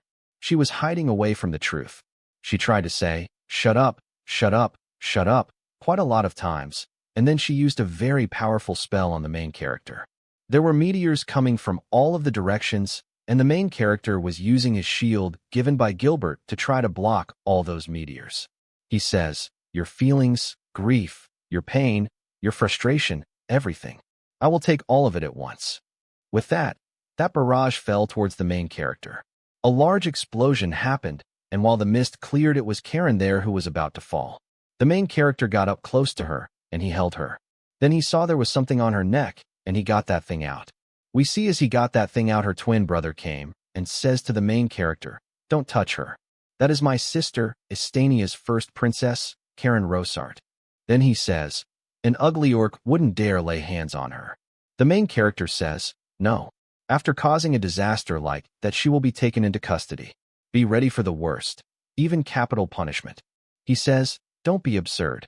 You think you can do that to a foreign royal?" He says, "She put countless sons and daughters of the nobility into danger. The empire is responsible for them. She will be held accountable." And then he ordered Ilsa, calling the guards and detaining Princess Karen. And Ilsa directly went on to the prince and then blocked his hands, tried to get him into custody, saying, "Any sudden movements, and I'll snap your arm like a twig." She has hold of his hands, and something fell out of his hand. "Sergio, what is this?" He had some kind of a control in his hand. Sergio just looked the other way, and the main character just took it in his pocket. The main character then says, "All right. Even if you try to trigger her self-destruction, it's pointless at this point," as he broke the chip that was on her neck. The main character seeing him, Sergio was totally out of his wits and almost gave up. We see Karen just lied there as she saw Sergio. She thought to herself in her own mind, "I just wanted to be loved. My twin brother." Everyone pinned their hopes on him as Estania's solar. Me, the frail little sister. Frail. No one expected anything from me. She was on a wheelchair the whole time. We see her hearing something from the doors while someone says, "Have you secured the next test subject for the Magitech weapon?" About that, it's hard to find a commoner with enough mana. As she heard those things, she offered herself as the test subject to be used. She already knew what they were meant to do, but she thought if she became the test subject, maybe her family would finally acknowledge her. Everything that she ever wanted was love. We see she was on a large bed in a room, and she was just crouched up. The main character entered, saying, "Princess Karen, how are you feeling?" She did not have anything to say. Then he says, "The Baldberg Empire has formally classified the recent incident as an act of terrorism by the Estania Magic Kingdom. Sergio was able to escape thanks to someone's help, but you have been sentenced to death." She says, "I see." The main character says, "However, Estania has issued a statement. Estania as a nation has no involvement in such acts. This was the work of an impostor using the name of our first princess, Karen Rosard of Estania." When she heard that, she was totally terrified. The main character says, "The real princess remains inside Estania even now." That's their official response. Hearing that, she was totally in tears. She was crying. The main character looked at her sorry state and says, "In other words, since you are not recognized as a royal, your life or death is at the Empire's discretion. That's why I choose to let you live." She says, "Why? I don't need that. Kill me, please. It's my only wish." She was crying. The main character thinks, "I know what I am doing is cruel, but still I want Karen to live. Ever since I arrived in this world, I have trained with Ilsa to avoid the bad endings. I even saved Borgonia. Was that only to save myself? No, that's not it. I wanted to save the heroines, to save everyone in this world, to break the awful script of the original game and reach the happy ending together." We see him getting on a knee and saying, "Karen, make friends here in this empire. I know we will welcome you together." She was crying as she heard the term friends. She says, "Even if I became your friend, will you stay with me?" He says, "Of course. Just having you as my friend makes me happy." We see she was having the tears of happiness as well as a blush as she laughs a little, and this was the first time we actually have seen her laugh with the main character. About 2 weeks after the finals, we see there was a list on the bulletin board as of everyone who was placed. Ophelia was not pleased while the main character was placed at first place. "Indeed, you managed to avoid failing, right? That's still great." She says, "When I do something, I do it with everything I got. I was aiming for the first place." The main character says, "That's a bit too far." While Gilbert was way too happy, saying, "You are really smart. You are amazing." The main character was blushing, thinking, "Since Gil-senpai is the prince of a merchant kingdom, I wonder if he is good at maths too." Of course, on the second year, he was the first place holder. Ilsa, who was the third place holder, and Natalia, who was the first place holder, tying with the main character. Ilsa says, "As expected of you." And Natalia says, "We are side by side now." He thanked both of them. Both of them were blushing. 2 people tied for the first place for the first time in the history of the Imperial Academy. Elsa is older than the others, so it's natural she can keep up, but other than that, Natalia as well. We see Karen coming towards him, saying, "As expected of Master.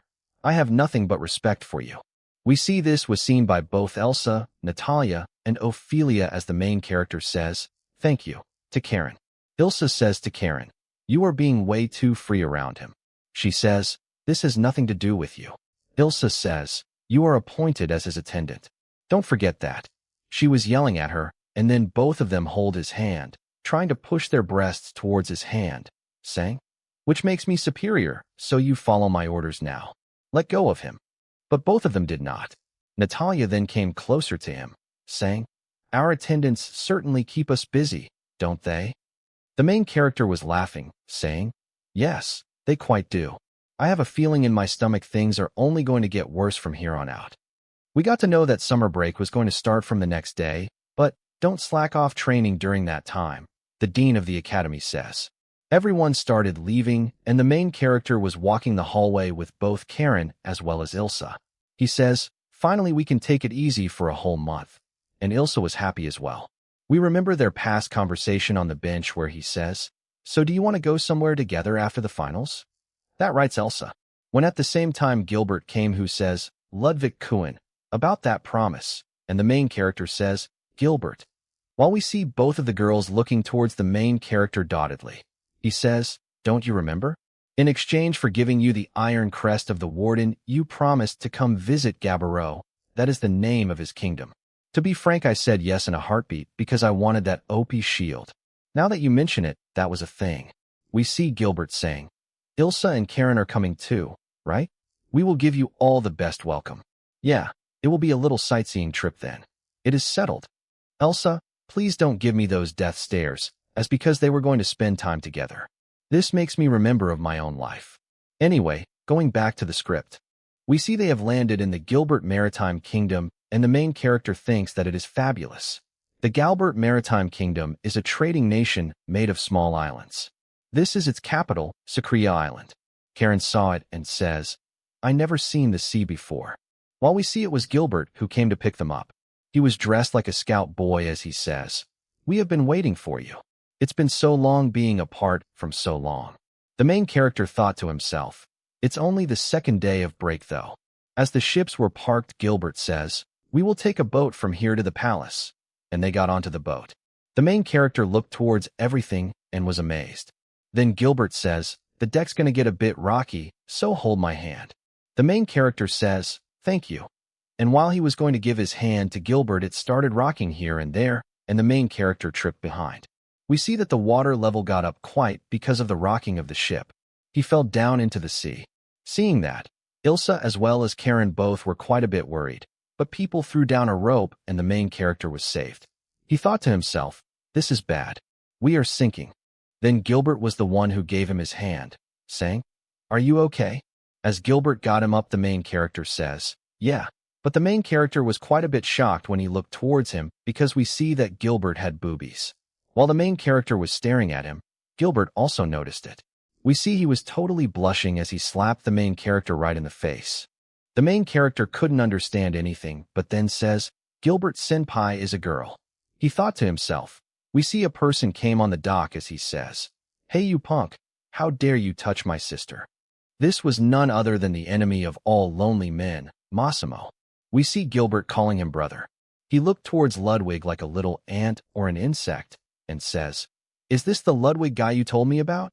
We see her saying, yep, that's him.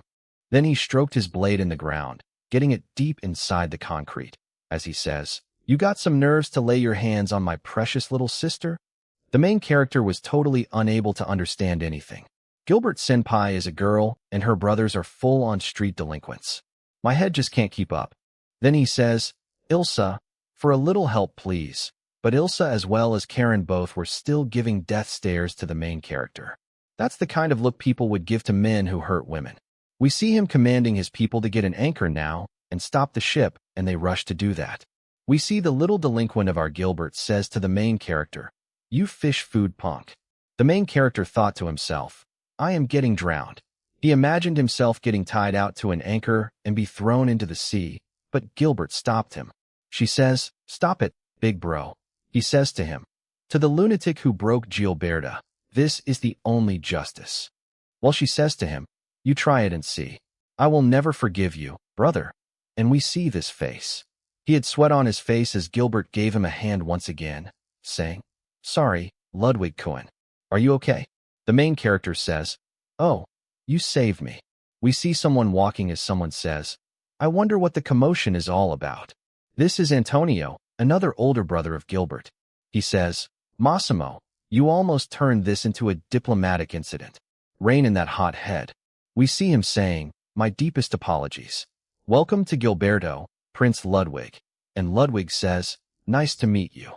Well, while all of this happened, they decided to reset.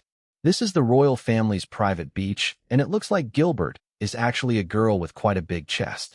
Gilbert says, look on. How is it? She had something like that hidden away. He thought to himself, it looks great on you. He says, if Elsa and Karen noticed, a heads up would have been nice. By the way, why did you pretend to be a boy? Well, she says, partly because Gilberto's disliking, and it's risky for a girl to go, but mostly because father and my brothers said to keep the pests away. The main character understood what she meant. Then she says, sorry for keeping it a secret. And he says, please don't worry about it. Even if you told us from the start, we still would have gotten along.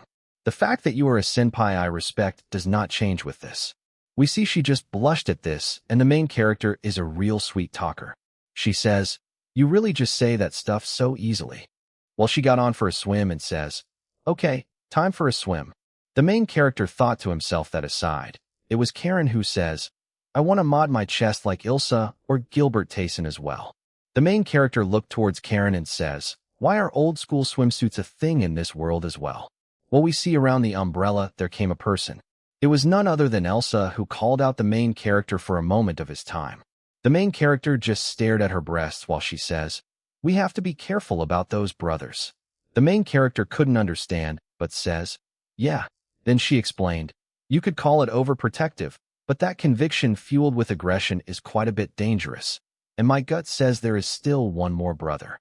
The main character thanks and thought to himself, "Gay brought the merchant of death. Wouldn't be strange if plots and schemes were everywhere." Then someone flashed a little bit of water on him, and it was none other than the Princess Gilberta. She says, "Hey, come on, get in already." And both Ilsa as well as the main character was fine with it, and all of them started having fun on the beach together. Well, it was already nighttime, and in the castle everyone was dressed like nobles. Both the main character as well as Karen and everyone. Karen held his hand as the main character asks her if she is nervous. She was a little nervous, and she says, "I never been to a party like this." The main character says, "Same here. We'll get through it together." There was all kinds of food on the table, and the main character says, "Then let's make the most of today, starting with Gilberta Senpai's famous seafood." And Karen was totally happy, saying, "I will enjoy it with master." We see everything was moving up quite a bit nice, and he looked at someone. The main character thought to himself, "I wanted Ilsa to have fun as well," but she says, "I will work the floor and watch for anything shady. This is what she was here for." She says that. Well, we see everyone started coming, and the crowd was getting bigger and bigger. Her Majesty the King and the Highnesses Prince Antonio and Prince Massimo and Her Highness Prince Gilberta is making their entrance. We see everyone started coming, but the brothers, always as the little sister. All of them came. The main character just looked towards her and had a little bit of blush.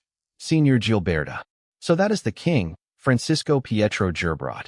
Then the king says, "Today we are honored to be visited by the friends of my daughter Gilberta, His Imperial Highness Crown Prince Ludwig of the Baldburg Empire. This is the first such occasion in Gabrat's 300-year history." The main character thinks to himself, "For real?" He says, "This proves that the Empire has formally recognized our nation as a sovereign state of the Western countries. I offer thanks for the Empire's bold decision." We see both the brothers were looking towards the main character with hatred in their eyes, and the main character says, "I only came to visit a friend's home. Guess I got politically used, huh?" The king says, "And I wish to highly commend Gilberta, who paired the heavy role of bridge between our nations." The main character clapped, and everyone started clapping for it. Then we see she ran towards both the main character and the carrot. She started to say, "Father's greetings was weird. I'm really sorry for that." But the main character says, "It's fine. It's good for both the empires and Gabra to join hands." She says, "It makes it sound like I cozied up to you on purpose, which is absolutely not true." We see someone came and asked for Princess Gilberta, and she went off there as she says, "Tonight also apologize for our rough start. After all, please enjoy yourself without reserve."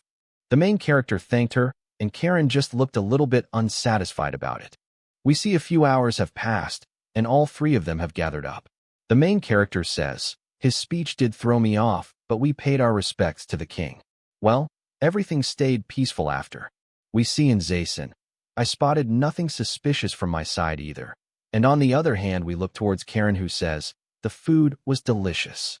The main character just looked a little bit behind towards Gilbert, who was talking to the nobles. She says, "Then I will take Senior Gilberta at her word and really unwind a little." Well, that happened, and now it was the next day. The table was fully filled with food, and Gilberta was there. It was quite a bit of a morning, and she asked the main character cheerfully, "Was the sleep okay?" He says, "All thanks to you, it was okay."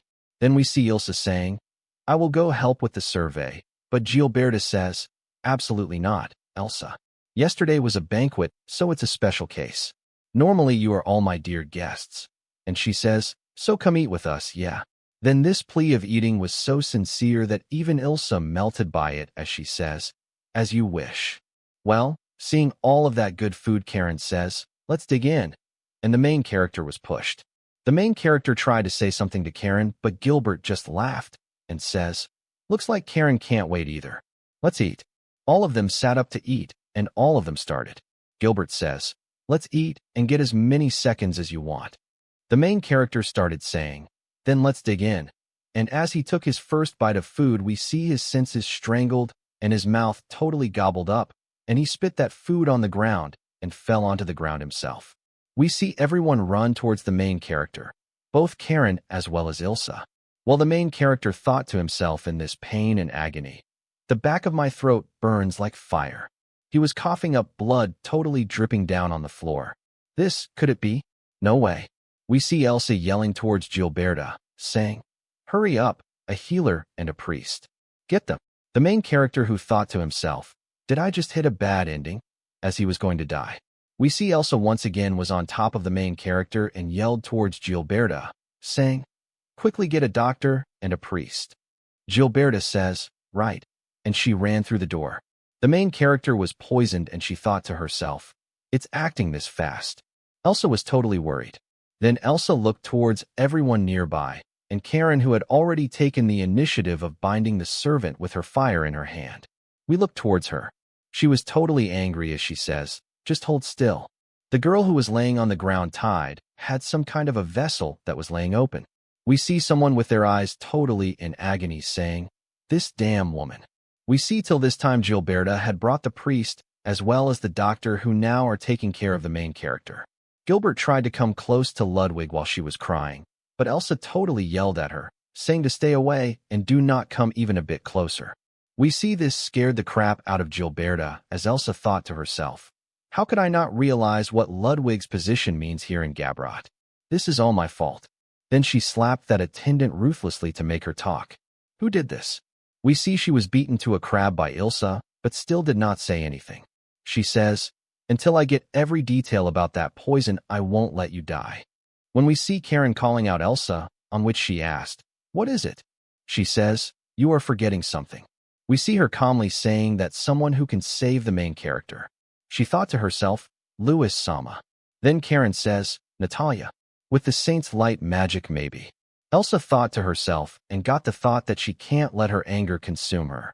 Then she got a little bit relaxed and she says to Karen, "I am going to the Latia, Holy Kingdom." She says, "So please stand by Ludwig Sama's side." And Karen says, "Got it. Leave it to me. Do not worry." We see she came out of the door, and out of the door was none other than Gilberta, who took the name of Elsa. Elsa says to her, "We will talk later. Get the ships ready." Gilberta asked her, "Where are we going?" She says, "We will return through the portal via the Empire, then head to Latia." She could not understand Latia. Then we see her directly breaking into tears, saying, "Ilsa, please. I am begging you. Save Ludwig." Ilsa just gave her a scowl look, saying, "Of course. You don't even need to ask about that," and then left her to her misery. In the Latia Holy Kingdom, we see Ilsa was picked up by Marco in a lavish caravan. When the letter of hers came out of nowhere, both of them were quite a bit surprised. Marco says, "I understand you are here to see Lady Natalia, but where is Ludwig?" he asked. We see Ilsa did not have any kind of emotions on her face, and Marco was speechless as well. Then Ilsa wanted to say something. Marco says, "Lady Natalia is at the chapel today praying. You can see her right away. Save him." "No, I can't think like that right now. I need to focus on saving him," she thought to herself. We see they have reached the great cathedral of the Quintquatria, where Ilsa, who was totally terrified, entered the cathedral alongside with Marco. As they opened the door, there was Natalia, who sweetly welcomed Ilsa with a blushing smile. Elsa directly just yelled towards Natalia with the cry of help. She started to say, "Please save Ludwig Sama," and got on towards the ground. We see her telling about how Ludwig was poisoned, and then missing Natalia going to her face, ducking down and just calmly saying, "I see." Then she slapped the hell out of Ilsa and yelled towards her with a darkened face, "And what exactly were you doing while you were with him?" We see even Elsa understand that she is right, because she is Ludwig's caretaker, one of the Baldburg Empire's shadows entrusted with intel gathering and assassination. Born to House Hildandi, I was raised and trained in every art of killing. But everything changed when the current emperor took onto the throne, purging the former emperor's faction. The current emperor drove House Hilbert into steep decline. The price for the financial aid offered to our house was to present the crown Prince Ludwig, the emperor's only son, with a plaything. We had no other choice. And yet the main character said to her, "I am just grateful someone would serve an ugly guy like me." "Ilsa, please take it easy. We see all the memories that she had of the main character and her when she says, "Please, I really want to change. I did it. Don't you dare mock my precious Ilsa." All of the things that were close to her heart came forth. As long as I live, Elsa will be my only retainer. She was supposed to be a toy, yet he always treated her with kindness. She had feelings for Ludwig, and yet she failed to protect him because she grew complacent of him. We see she was totally losing her mind after thinking all of this. Realizing what has happened to Ludwig was kind of her fault. We see Natalia hugging her, saying, "Leave it to me. I will save Lord Ludwig with everything that I have got." We see even Elsa was crying, saying and taking the name of the saintess. Then both of them got up and Natalia ordered Marco to not waste even a moment and get her ready at once. Marco accepted and they started walking. Lord Ludwig saved the life of Natalia once when she was on the verge of death, and she has the stern feeling of not letting him die whatsoever. We see on the other hand, it was the Gabbro kingdom, and the main character was laying on the bed along with Karen by his side, who was looking worried towards the main character. She thought to herself, "Master, every kindness you gave me, Master, was a first for me." The main character, when he said, "If you'll just stay and be my ally, that's enough to make me happy." Since she has become his retainer, every day has been a new happy experience for her. She wanted to laugh with Master a lot more. "Master, so this is what it means to hold someone dear," she thought to herself. "I need to work a lot harder." We see she was taught everything by Ilsa, who even scolded her to move sharper. Ludwig's retainer must be flawless. "Ilsa, you are always so loud. But right now I just want you to come back soon." We see she was scared as well as she was worried. Then the door abruptly opened and both of them arrived, Natalia as well as Elsa. Both of them were drenched with sweat.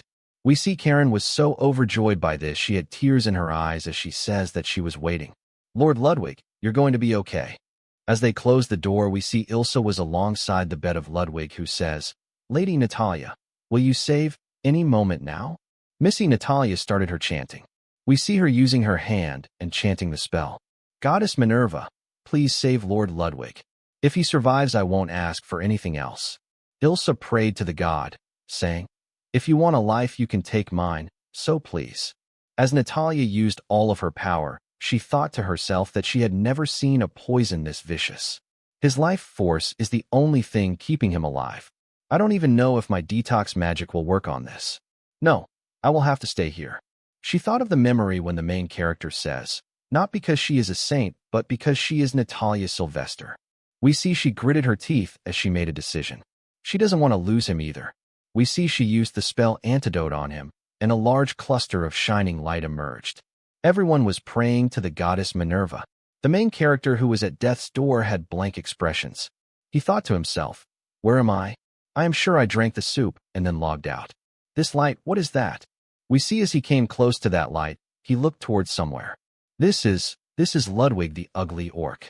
That's him in his fat state. He looked towards him and the fat Ludwig asks, "Who the hell are you?" The main character says, "Hey, that's my line. I'm supposed to be Ludwig, so why then?" The fat Ludwig told him to watch there into the mirror, and as he watched himself in the mirror, his world was shattered because he wasn't Ludwig. He was the person before the reincarnation, Nikadavrué. Well, abruptly everything went back, and he started seeing light. He was back as he got up. He thought to himself that just now was a dream, and the first thing that he saw was exhausted Natalia, who was breathing heavily. Natalia was quite a bit happy seeing the main character's eyes open. Then she directly laid on the bed with her head, and the main character was shocked. She took her name while crying, and he couldn't stand what was happening. Then he got up and he took all of their names. "Ilsa, Karen, I have returned." Both of them directly jump on towards him and cried in his arms, taking his name over and over. It was kind of a happy reunion between them. We see the main character has now got his consciousness back and asks, "Wait, Natalia, how did you even get here?" Natalia says, "Ilsa-san told me you were poisoned, Ludwig, so I rushed over." The main character says, "Right. I passed out right after having that soup. Everything just went black." He says, "So you all saved me. Thanks." At the same time, we see Ilsa saying, "We failed to protect you, Ludwig. Even though we are your attendants, please punish us."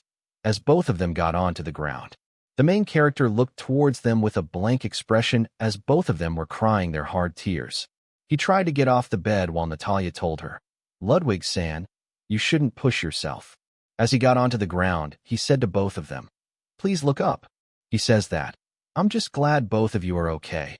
And both of them started crying their eyes out, bawling their tears.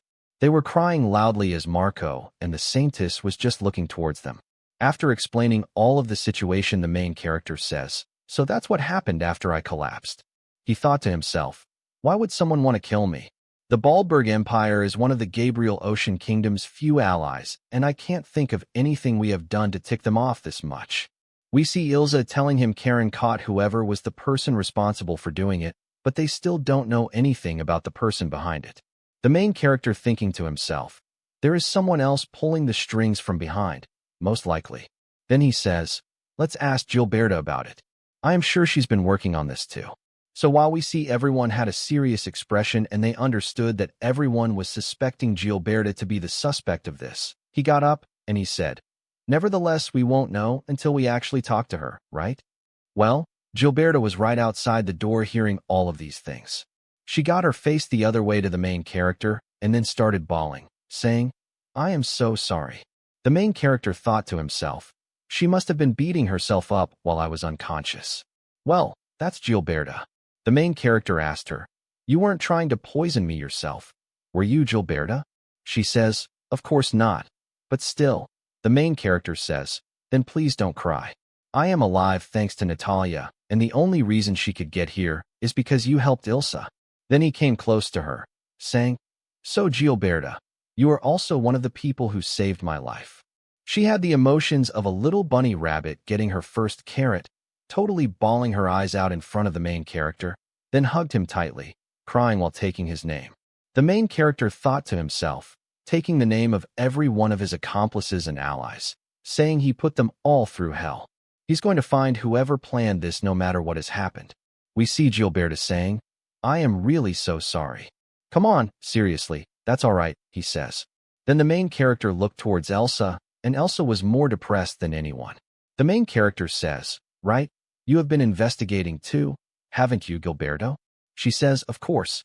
Anyone who set foot in the dining hall that day is locked up. He thought to himself, I see. Didn't think she'd go that far though. You don't hesitate since you're usually so gentle. We see Gilberta saying, Ludwig, what do you want to do? If you can't forgive them, I'll just leave their punishment to you. The main character says, whoa, let's not jump there yet. We should find the actual culprit first. She says, yeah, if that's what you want, we will do that. The main character thought to himself, was Gilberta always this ruthless? What has happened to the Chihuahua? The main character says, anyway, let's start by talking to the cooks and the servers. Gilbert assesses, got it. And both of them went up. We see in the cage Gilbert assesses, I am really pissed about this. Don't tell me that anyone here has forgotten the law of Gebrit. All of the people present inside the gate says with unison, of course not. According to the law of Gabrot, we offer our blood. The main character did not know what was the law of the Gabrot.